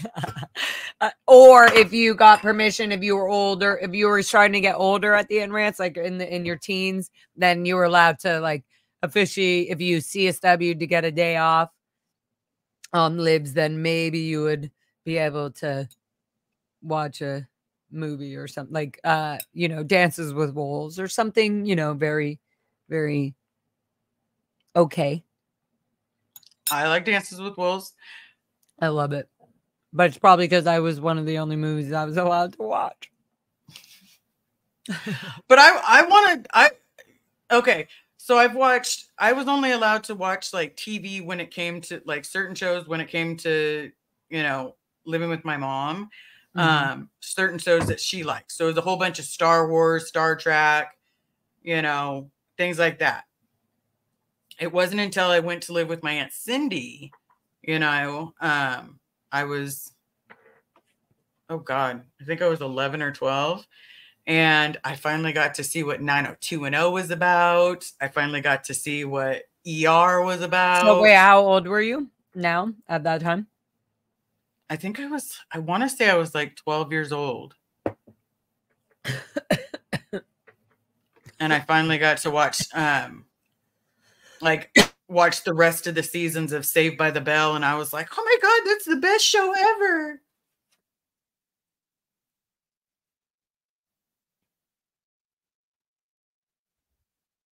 She's dying. No dying. I muted because I was dying. No, no dying allowed. A rice went down my throat. It's so good, I can't help it. A rice went down my throat, but yeah. When I left the Sea Org, I was couch surfing, of course. After I left the Eagle Rock burpee situation, wasn't working out after 3 months because apparently I wasn't paying. I think it was $500 or something I was supposed to. I was like, I don't know how to make money. I was like, I can't get a job. I don't have a Social Security. Or I don't know how to get that. Like, I was like, I don't have a driver's license. I don't know. It was just so much. My brain didn't even know how to work in the outside world. So fucked up. Mm-hmm. Learning and loving. They used to put us in the theater room to watch some Dynetics films of football players getting injured in ground. Oh, yeah. Mm-hmm. Yeah. Yeah. And those films were made at Golden Era Productions or at the Ant Ranch. Because we were out in the middle of nowhere in the mountains. So they were able to just set up like the whole auditing, how to set up a session was all filmed at the Ant Ranch. Out in, yep. And the commercial quality doesn't change much, in case you haven't noticed. Those of you that have seen Dynetics commercials or it's because Jeff Hopkins isn't working on them anymore. Right? There's a lot of people not working on them anymore because they're getting a little younger, but they don't make the movies like they used to. I left a comment on nice, YouTube replay, got blocked right away. That's fucking awesome, nice. Sandy. So just so you know, Sandy Perkins has been following me and Liz, and since I started doing YouTubes and was like, hello, me too. Is this thing on? Oh no. Oh, is it muted? Oh, it's been on. Oh my God. Did I say bad shit? Oh God. Sorry. Hi, guy. Liz, Sandy Perkins literally has made all the crochet, not all, just a bunch of crochet cute things, a bunch of crochet penises.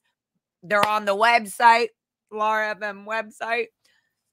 You can get your own penis for only $40, and Perkins gets a cute percentage of that. I get to send her I send her Laura FM goodie things because there's only a limited amount of these crocheted penises. Anyways, now I'm going on a roll. Sorry. Go ahead, Liz. It's okay. I love you. I keep staring at your Viper Room hat. And then it reminds me of Viper Room. I wore it specifically for you. You wore an outfit that I would wear, and I wore an outfit that you'd be happy with. Yep. Never fell into a cult. Well, congratulations. I did. Thanks. There are several cases. Congratulations. Scientology put its members through almost all of them. Most of the girls and boys have been specifically abused, mentally abused, physically abused, verbally abused. Yeah, we were garbage. We were honestly garbage. If you weren't in line, if you didn't have your ethics in and shit, you were treated literally like the scum of earth. They would go make you do mess work, which was the equivalent of scrubbing a dumpster with a toothbrush with bleach and ammonia at the same time, so that you would feel fucking crazy because you literally are being fucking intoxicated by chemicals, and they're just giving you 5 squirt bottles.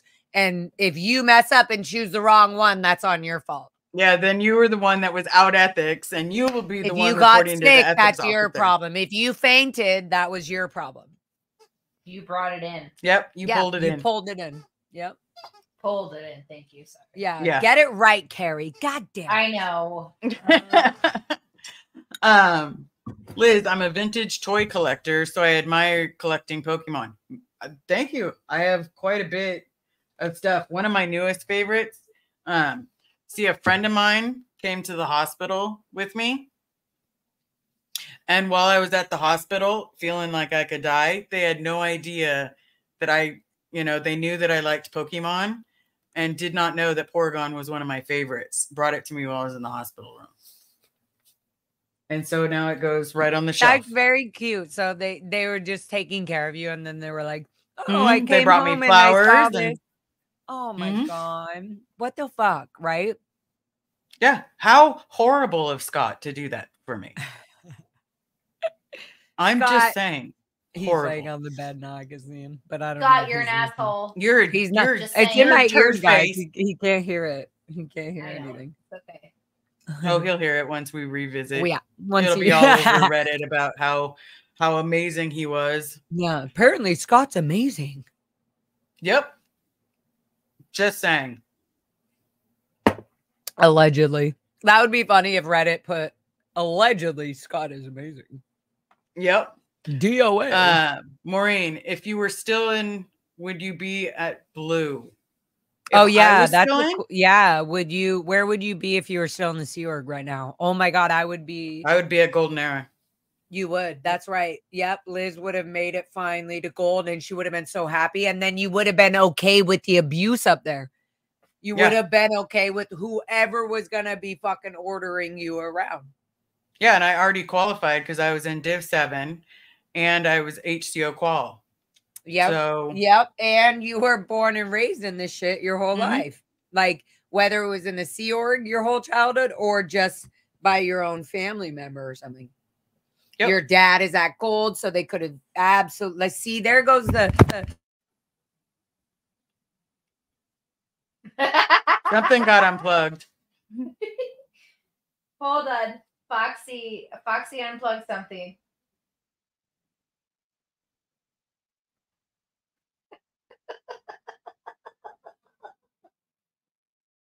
We can't hear you. That horrible guy DOA made sure none of us swore because Liz's mom was in the room.